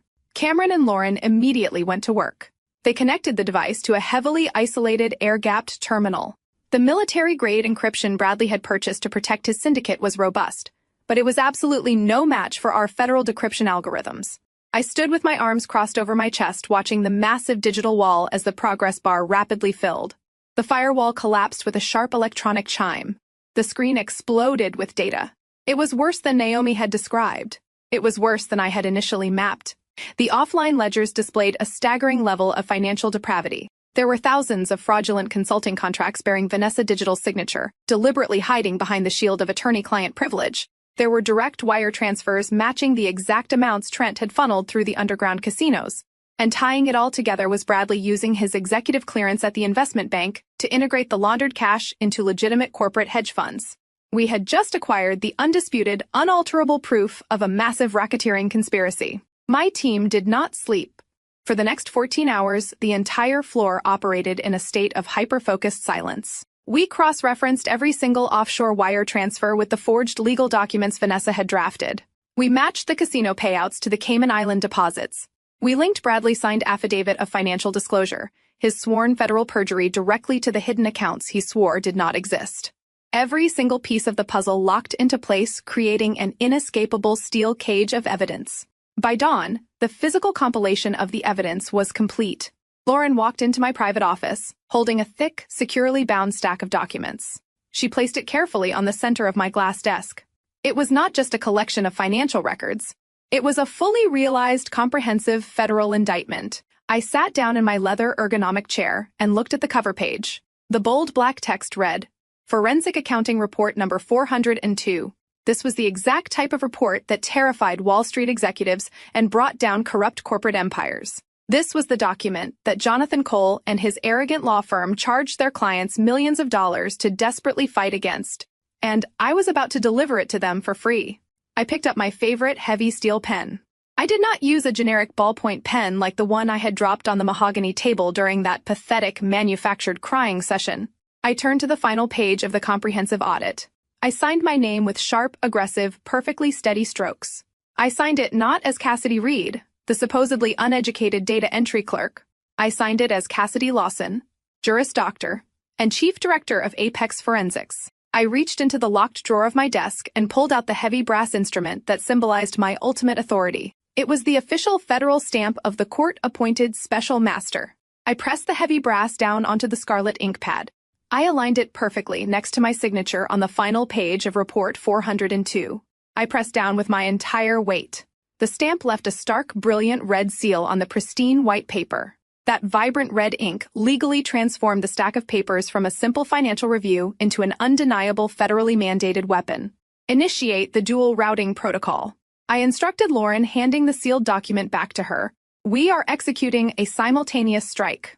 Lauren nodded, her expression sharp and entirely professional. She scanned the barcode on the cover page, digitizing the finalized sealed report into the secure federal network. Route the first copy directly to the family court docket. I commanded, my voice cold and absolute. Attach it as an emergency discovery exhibit for my upcoming divorce hearing. Ensure it lands directly on the private desk of Judge Monroe. I want it filed as an immediate countermotion to their ridiculous $10,000 settlement offer and his fraudulent perjury affidavit. Lauren tapped the screen. Filed and confirmed. It is officially on Judge Monroe active docket. Now drop the guillotine, I said, leaning back in my chair. Transmit the master digital file to the Enforcement Division of the Securities and Exchange Commission. Copy the Financial Crimes Unit of the Federal Bureau of Investigation. Flag it as an active verified racketeering and money laundering syndicate involving a managing director of a major investment bank and a licensed corporate attorney. I watched the digital progress bar flash across Lauren's tablet. The transmission was encrypted, instantaneous, and entirely irreversible. The data shot through the secure fiber optic cables, landing simultaneously on the desks of the most aggressive federal prosecutors in the country. Transmission complete. Director Lauren announced, lowering the tablet to her side. The SEC and the Bureau have the master file. The trap is officially closed. I turned my chair to look out the floor-to-ceiling windows. The morning sun was just beginning to rise over the Chicago skyline, casting a harsh, unforgiving light across the financial district. Bradley was waking up in his luxury penthouse right now. Vanessa was probably wearing my silk robe, sipping expensive coffee, and dreaming about the brilliant legal career she thought she was building. Trent was panicking over his frozen home equity loan, entirely unaware that his domestic fraud was the absolute least of his incoming problems. Patricia was preparing to host another arrogant Sunday dinner. They were all walking, breathing corpses. Their entire world had just been legally incinerated, and the shockwaves simply had not reached them yet. They had spent years treating me like an ignorant, disposable peasant. They had gleefully dumped wine on my clothes, mocked my background, and attempted to leave me completely destitute on the street. They had demanded my absolute submission. I stood up from my desk and smoothed the front of my tailored black trousers. I was going to give them exactly what they asked for. I was going to walk into that federal family court hearing tomorrow morning. I was going to look them all dead in the eyes. And I was going to watch the absolute, devastating terror wash over their faces when the entire justice system crashed down on their heads. Federal family court was a theater of misery for most. But for the Reed family, it was simply another arena to display their perceived supremacy. I stood just outside the heavy oak doors of Courtroom 4B, listening to the muffled sounds of their absolute overconfidence filtering through the wood. Through the narrow rectangular glass panel, I could see them perfectly aligned in the gallery rows. Bradley sat with his long legs crossed, checking his luxury watch, and whispering something into Vanessa's ear that made her let out a sharp, grating laugh. Patricia sat rigidly beside them, draped in cashmere and heavy diamonds, looking around the austere courtroom as if the very air was completely beneath her standard. Trent was slouched on the end of the wooden bench, nervously tapping his foot, completely oblivious to the fact that his domestic fraud had already triggered a massive federal lock on his accounts. They were a portrait of arrogant, undisturbed privilege. They had gathered not just to support Bradley, but to actively participate in the spectator sport of my complete financial and emotional execution. I took a slow, steadying breath. I pushed the heavy oak doors open. I was not wearing a faded gray cardigan. I was not clutching a cheap canvas tote bag. I stepped into the courtroom, wearing a flawlessly tailored charcoal gray power suit that commanded absolute immediate respect. My hair was pulled back into a severe, sleek twist. My posture was perfectly straight, projecting the undeniable, freezing authority of a woman who routinely directed federal investigations. The sharp, rhythmic clicking of my stilettos echoed like gunfire against the polished marble floor. Every single head in the gallery turned. The casual, arrogant laughter instantly died in Vanessa's throat. Patricia's mouth fell slightly open, her eyes darting aggressively over the sharp, expensive cut of my designer suit. Bradley dropped his hand from Vanessa, shoulder his smug expression fracturing into a look of profound, deeply unsettled confusion. They expected a broken, weeping victim begging for a $10,000 settlement. They were entirely unprepared for the apex predator walking down the center aisle. I bypassed the gallery completely and walked straight through the wooden swinging gate that separated the spectators from the legal counsel. Jonathan Qley was already standing at the petitioner table organizing his thick, intimidating stacks of legal briefs.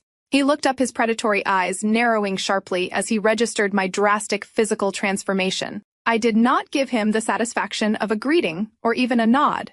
I walked directly to the respondent table, placed my sleek, reinforced leather briefcase down with a solid thud, and took my seat.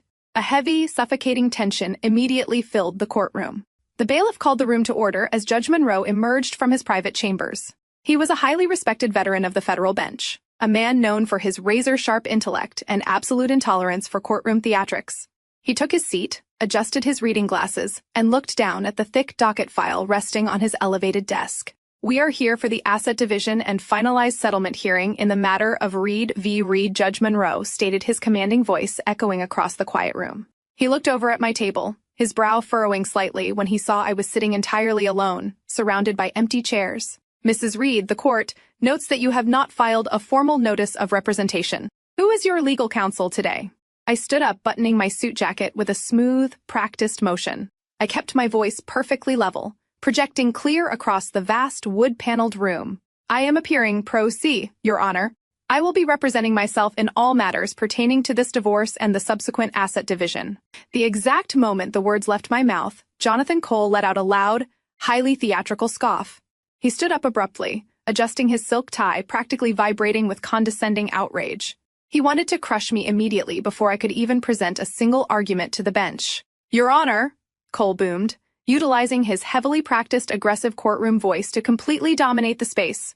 "With all due respect to the respondent, this is a highly complex high-asset divorce involving intricate corporate financial structures. Mrs. Reed is a remote administrative data entry clerk with absolutely zero formal legal training. Her decision to appear pro se is not just a profound waste of this court-valuable time. It is a blatant, desperate stalling tactic designed to harass my client.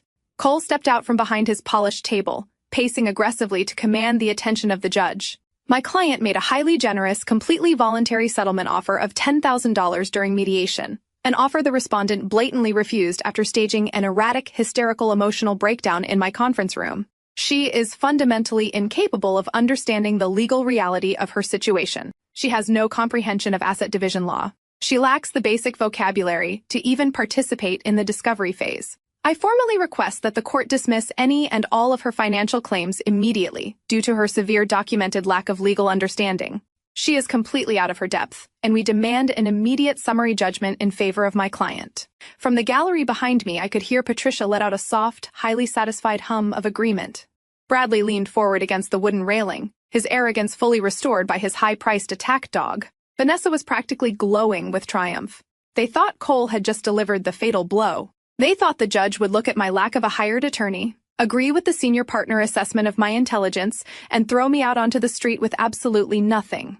I did not interrupt the lawyer. I did not raise an objection.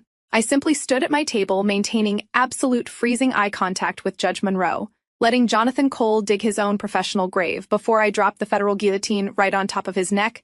Judge Monroe clasped his hands together, his expression entirely unreadable as he stared down at the plaintiff table. He looked over his reading glasses at Jonathan Cole, acknowledging the senior partner. Aggressive demand for an immediate summary judgment before shifting his sharp, calculating gaze directly to me. Mrs. Reed, Judge Monroe said, his deep voice cutting through the heavy tension of the courtroom. Opposing counsel has made a highly forceful motion to dismiss your claims based on your lack of legal representation and your supposed inability to comprehend the financial complexities of this asset division. Do you have a formal response to this court before I issue my ruling? I did not flinch. I did not show a single ounce of the manufactured panic I had displayed in the mediation room just days prior. I reached down to the polished wooden table and unlatched my reinforced leather briefcase. The heavy metal lock snapped open with a sharp, definitive click that reverberated loudly across the silent room. I reached inside and pulled out the thick, securely bound stack of documents. The stark, brilliant red seal of the federal special master gleamed under the harsh fluorescent lights of the courtroom. Your Honor, I began, my voice perfectly steady and echoing with absolute, freezing authority. I am not here to argue over an insulting $10,000 settlement, nor am I here to waste the valuable time of this federal bench. I would like to formally submit a comprehensive financial discovery exhibit into evidence. I am submitting Forensic Accounting Report number 402 regarding the massive undisclosed and highly illicit hidden assets of the defendant, Bradley Reed. The exact second the words left my mouth, Jonathan Cole let out a booming, highly theatrical burst of arrogant laughter. It was a harsh, mocking sound, specifically designed to humiliate me completely and entirely discredit my presence in the room. In the gallery behind me, I could hear Bradley lean back against the heavy wooden bench and actually start chuckling aloud. He nudged Vanessa, who let out a sharp, condescending giggle of her own. Patricia let out a loud, dramatic sigh of pure disgust, leaning over to whisper something cruel to Trent. They were all participating in the public execution of my dignity. Jonathan Cole aggressively buttoned his suit jacket and stepped out from behind the petitioner table. He paced toward the center of the room, playing to the gallery and the judge with the polished, predatory arrogance of a man who believed he owned the entire judicial system. Your Honor, I must strongly object to this absolute, unmitigated circus, Cole declared, waving his hand dismissively toward my table without even looking at me. My client is a highly respected managing director at a top-tier investment bank. His financial disclosures are a matter of pristine, heavily verified public record. He even signed an affidavit of financial disclosure just to satisfy the emotional hysteria of the respondent. Now, his disgruntled, unemployed administrative data entry clerk of a wife wants to submit what I can only assume is a fabricated homemade spreadsheet she printed off a public library computer. Cole stopped pacing and turned to face the bench, shaking his head with manufactured exhaustion. This is exactly why pro se litigants are a severe danger to the efficiency of the judicial system. She is pulling random inflated numbers out of thin air because she is bitter about being handed a divorce. She likely watched a documentary on financial fraud over the weekend and suddenly decided to play the role of an investigator. It is pathetic, and it is a severe insult to the dignity of this courtroom. The bailiff stepped forward, his heavy boots echoing on the marble floor. He retrieved the bound report from my outstretched hand and carried it up the steps, placing it squarely in the center of Judge Monroe's elevated desk. Jonathan Qley watched the transfer with an expression of profound, unfiltered disgust. He pointed a manicured finger at the document resting on the bench. "We absolutely refuse to acknowledge these fabricated garbage reports." Qley continued, his voice rising in aggressive, booming volume. "This is a federal family court, Your Honor. We deal in documented, undeniable reality. We deal in verified, ironclad financial facts. My firm spends millions of dollars annually to retain the services of elite, untouchable organizations precisely because they represent the absolute gold standard of financial truth." Qley leaned forward, resting his hands on the wooden railing, separating him from the judge, setting the ultimate fatal trap for himself. "This court only operates based on certified federal-level forensic data from elite government-appointed oversight organizations. We only recognize audits from institutions possessing the highest level of security clearance and analytical rigor. We are talking about institutions like Apex Forensics. We do not accept random spiral-bound trash created by a woman who files basic paperwork for a living." I stood perfectly still behind my table. The absolute breathtaking irony of his statement hung heavily in the cold-conditioned air of the courtroom. Jonathan Qley, a senior partner who charged $1,000 an hour to protect the corrupt elite, had just enthusiastically validated the exact weapon I had placed on the judge's desk. He had just passionately demanded that the court solely rely on the specific federal agency that I personally directed. He had built an impenetrable wall of credibility around my work without even realizing it. "I completely agree with opposing counsel, Your Honor," I said smoothly, my voice slicing through the heavy silence. I turned my head just slightly to look directly into Jonathan Qley. Arrogant, predatory eyes. A federal court should absolutely never rely on fabricated garbage. The court should only trust verified, air-gapped, legally binding data extracted directly from the Cayman Island shell companies that Mr. Reed currently operates. The specific words Cayman Island acted like a physical blow to the room. The arrogant laughter in the gallery instantly died. I did not even have to look backward to know that Bradley's smug smile had completely vanished. The air in the courtroom suddenly felt incredibly thin, thick with the sudden, sharp scent of incoming devastation. Qley opened his mouth to object, but the words died in his throat as Judge Monroe slowly picked up the heavy document, his eyes locking onto the bright red federal seal, stamped on the cover page. Judge Monroe did not immediately respond to Jonathan Qley. He sat in total silence on the elevated bench. The heavy mahogany courtroom felt as though the oxygen had been completely vacuumed out of the air. The judge slowly opened the thick, bound document I had submitted. His eyes immediately fell upon the cover page. I watched his gaze track over the crisp, black text, stopping dead on the vibrant raised red seal of the federal special master pressed firmly onto the lower right corner. His eyes shifted to the bold, handwritten signature placed directly beside the seal. A profound, heavy stillness settled over his features, the kind of stillness that precedes a catastrophic natural disaster. Jonathan Qley stood at the petitioner table, aggressively adjusting his silk tie, completely misinterpreting the extended silence. He thought the judge was staring in utter disbelief at a fabricated piece of trash. He genuinely believed he had already won the morning. Qley puffed out his chest, preparing to deliver another booming theatrical monologue about the sanctity of the federal court system and the absolute delusion of pro se litigants attempting to play lawyer. Judge Monroe slowly closed the file. He reached up and methodically removed his reading glasses, placing them onto the polished wood of his desk with a soft, deliberate click. He leaned forward, lacing his fingers together, and looked down at Jonathan Qley. The expression on the judge's face was not one of anger or irritation. It was a look of profound, devastating pity. It was the exact look a man gives to a pedestrian who has just unknowingly stepped directly into the path of a speeding commercial freight train. Counselor Qley, Judge Monroe began, his deep voice slicing cleanly through the absolute quiet of the room. You just spent the last 5 minutes of this hearing passionately defending the integrity of the federal oversight system. You went on the official record demanding that this court solely rely on the unassailable data provided by elite government-appointed institutions. Specifically, you named Apex Forensics as the absolute gold standard of financial truth in the United States. Qley smiled a slick, predatory grin that reached his eyes but lacked any genuine warmth. Yes, Your Honor. My firm trusts their methodology implicitly. We rely on their corporate audits to protect our most valuable clients from frivolous financial claims. We respect their institutional authority above all others. The judge did not return the smile. He did not blink. He simply tilted his head slightly to the side. Then I find myself in a state of absolute bewilderment. Counselor? Judge Monroe's voice dropped an octave, resonating with a freezing, inescapable authority. "If your firm relies so heavily on their audits, and if you respect their institutional authority as much as you proudly claim, do you truly not recognize the woman standing directly across from you today?" The slick, confident smile on Jonathan Cole's face froze instantly.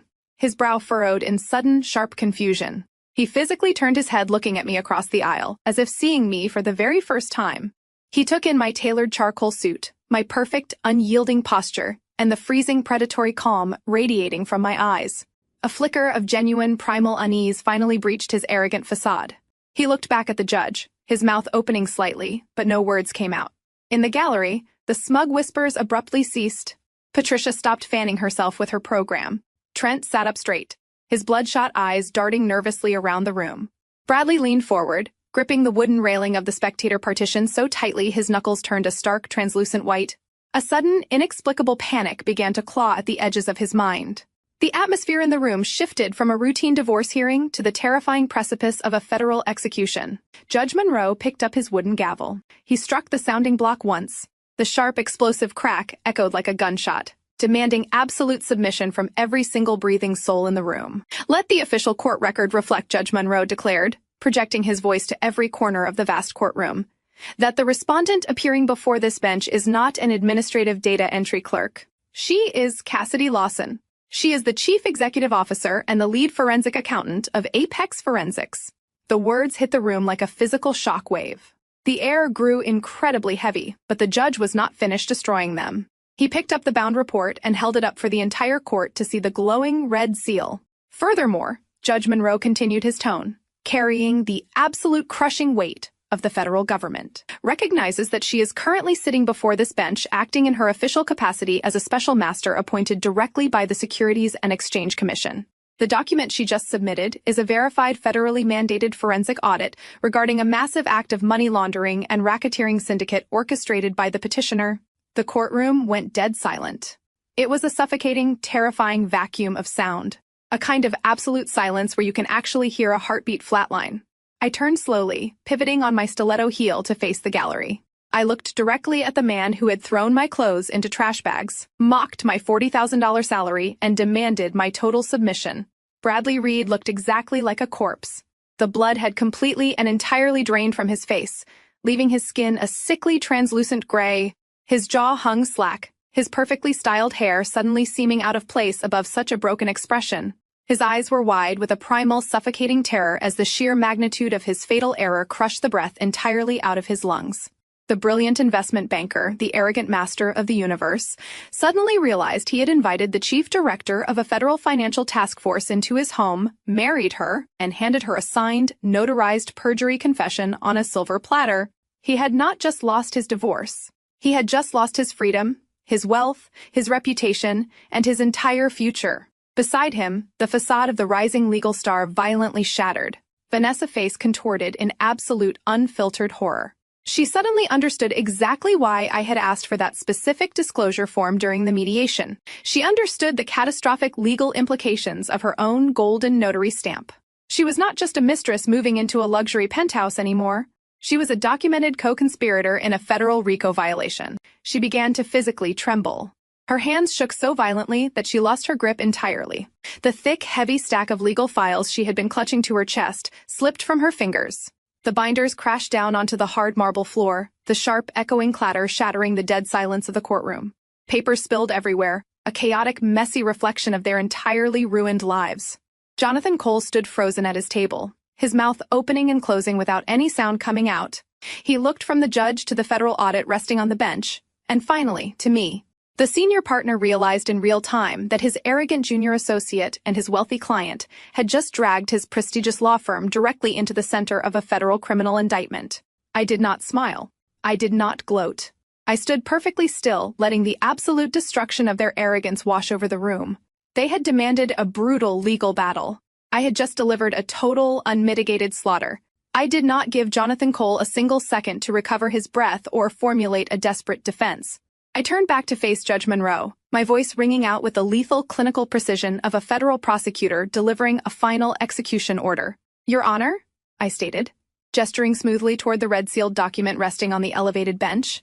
As detailed in Section 1 of that report, Bradley Reed signed a sworn affidavit of financial disclosure yesterday morning during our mediation. He explicitly declared under penalty of perjury that he possessed no offshore assets. Section 2 contains the fully decrypted banking ledgers from his hidden Cayman Islands shell companies. Those ledgers prove with absolute forensic certainty that Bradley Reed is currently laundering over $4 million for corrupt corporate entities. A collective horrified gasp echoed from the gallery behind me, but I did not stop to let them process the devastation. I pointed directly at the pale, trembling junior associate standing next to my husband. Furthermore, I continued, my tone dropping to a freezing register. Section 3 outlines the fraudulent consulting contracts utilized to clean that illicit cash. Every single one of those fraudulent contracts was drafted, authorized, and digitally signed by Vanessa. She intentionally used her legal license and the prestigious reputation of Qley and Partners to shield federal financial crimes behind the veil of attorney-client privilege. She is not just a mistress. She is a fully documented co-conspirator in a federal racketeering syndicate. Jonathan Qley physically recoiled from Vanessa as if she had suddenly caught fire. The senior partner realized his entire career and his law firm were actively standing in the blast radius of a massive federal indictment. He immediately raised his hands, stepping entirely away from the petitioner table. "Your Honor," Qley stammered, his booming voice reduced to a panicked, frantic pitch. "My firm had absolutely no knowledge of these illicit activities. We formally withdraw our representation of Bradley Reed, effective immediately." Judgment Rowe did not even acknowledge the fleeing lawyer. He looked down at the forensic report, his jaw set in a rigid line of absolute judicial fury. He looked up, his sharp eyes locking onto the two criminals standing paralyzed before his bench. "Bradley Reed," Judgment Rowe commanded, his voice shaking the very walls of the mahogany courtroom, "you have committed blatant documented perjury in my courtroom. You have attempted to utilize the federal family court system to facilitate and conceal a massive international money laundering operation." The judge looked past my table and nodded sharply to the two heavily armed federal bailiffs stationed near the heavy oak doors. I had already coordinated with the Enforcement Division of the Securities and Exchange Commission before I walked into the building. The bailiffs had been waiting for the exact moment the evidence was formally entered into the court record. "Take them into custody," Judge Monroe ordered, striking his wooden gavel with a violent, explosive crack. The two bailiffs moved with terrifying tactical speed. They crossed the room in seconds. One officer grabbed Bradley by the shoulder, spinning the arrogant investment banker around and slamming him forcefully against the polished wooden table. Bradley let out a pathetic, breathless choke. He did not fight back. Not fight. He was completely paralyzed by the sheer, unmitigated shock of his entire world collapsing. The heavy metallic click of steel handcuffs locking around his wrists echoed sharply across the silent room. Vanessa completely lost her mind. She fell to her knees on the marble floor, sobbing hysterically. Her hands shaking so violently, she could barely hold them up for the second officer. "Please," she begged, her voice a shrill, desperate shriek. "I am a lawyer. I am a lawyer."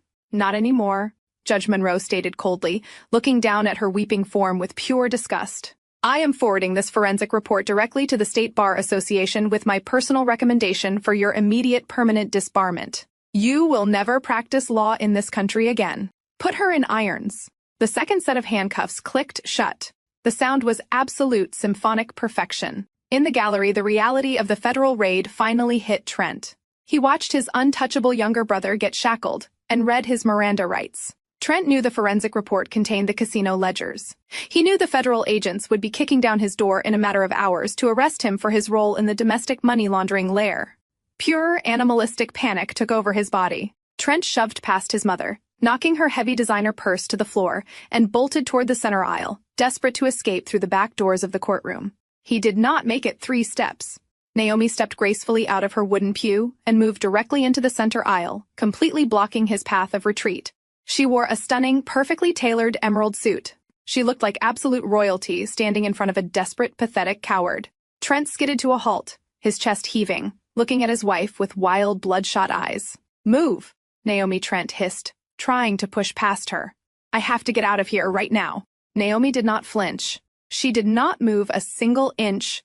She reached into her designer handbag and pulled out a thick stack of legal documents stamped with a glowing priority seal. With a swift, incredibly satisfying motion, she slapped the heavy documents directly against his chest. Trent instinctively grabbed the papers before they fell, looking down in absolute confusion. "You are not going anywhere, Trent," Naomi said, her voice smooth, elegant, and laced with absolute lethal authority. Those are your finalized divorce papers. Attached to them is a federal court order executing a total immediate freeze on all of your bank accounts, your credit lines, and the fraudulent home equity loan you tried to take out against my property yesterday morning. You have exactly $0 to your name. You cannot even afford a bus ticket to run away. Trent stared at the legal freeze order, his mouth opening in a silent scream, as his entire escape plan instantly evaporated. He was completely trapped, bankrupt, and waiting for the federal agents to arrive. Patricia Reed finally broke. The matriarch who had spent the entire morning sneering at me, the woman who had demanded my absolute poverty and submission, let out a visceral, horrifying scream of absolute despair. She fell back against the wooden bench, clutching her chest, her diamond bracelets clinking uselessly against the wood.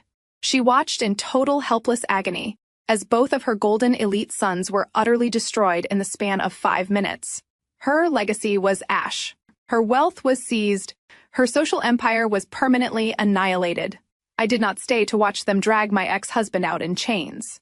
I smoothly closed my reinforced leather briefcase, the sharp click signaling the absolute end of the war.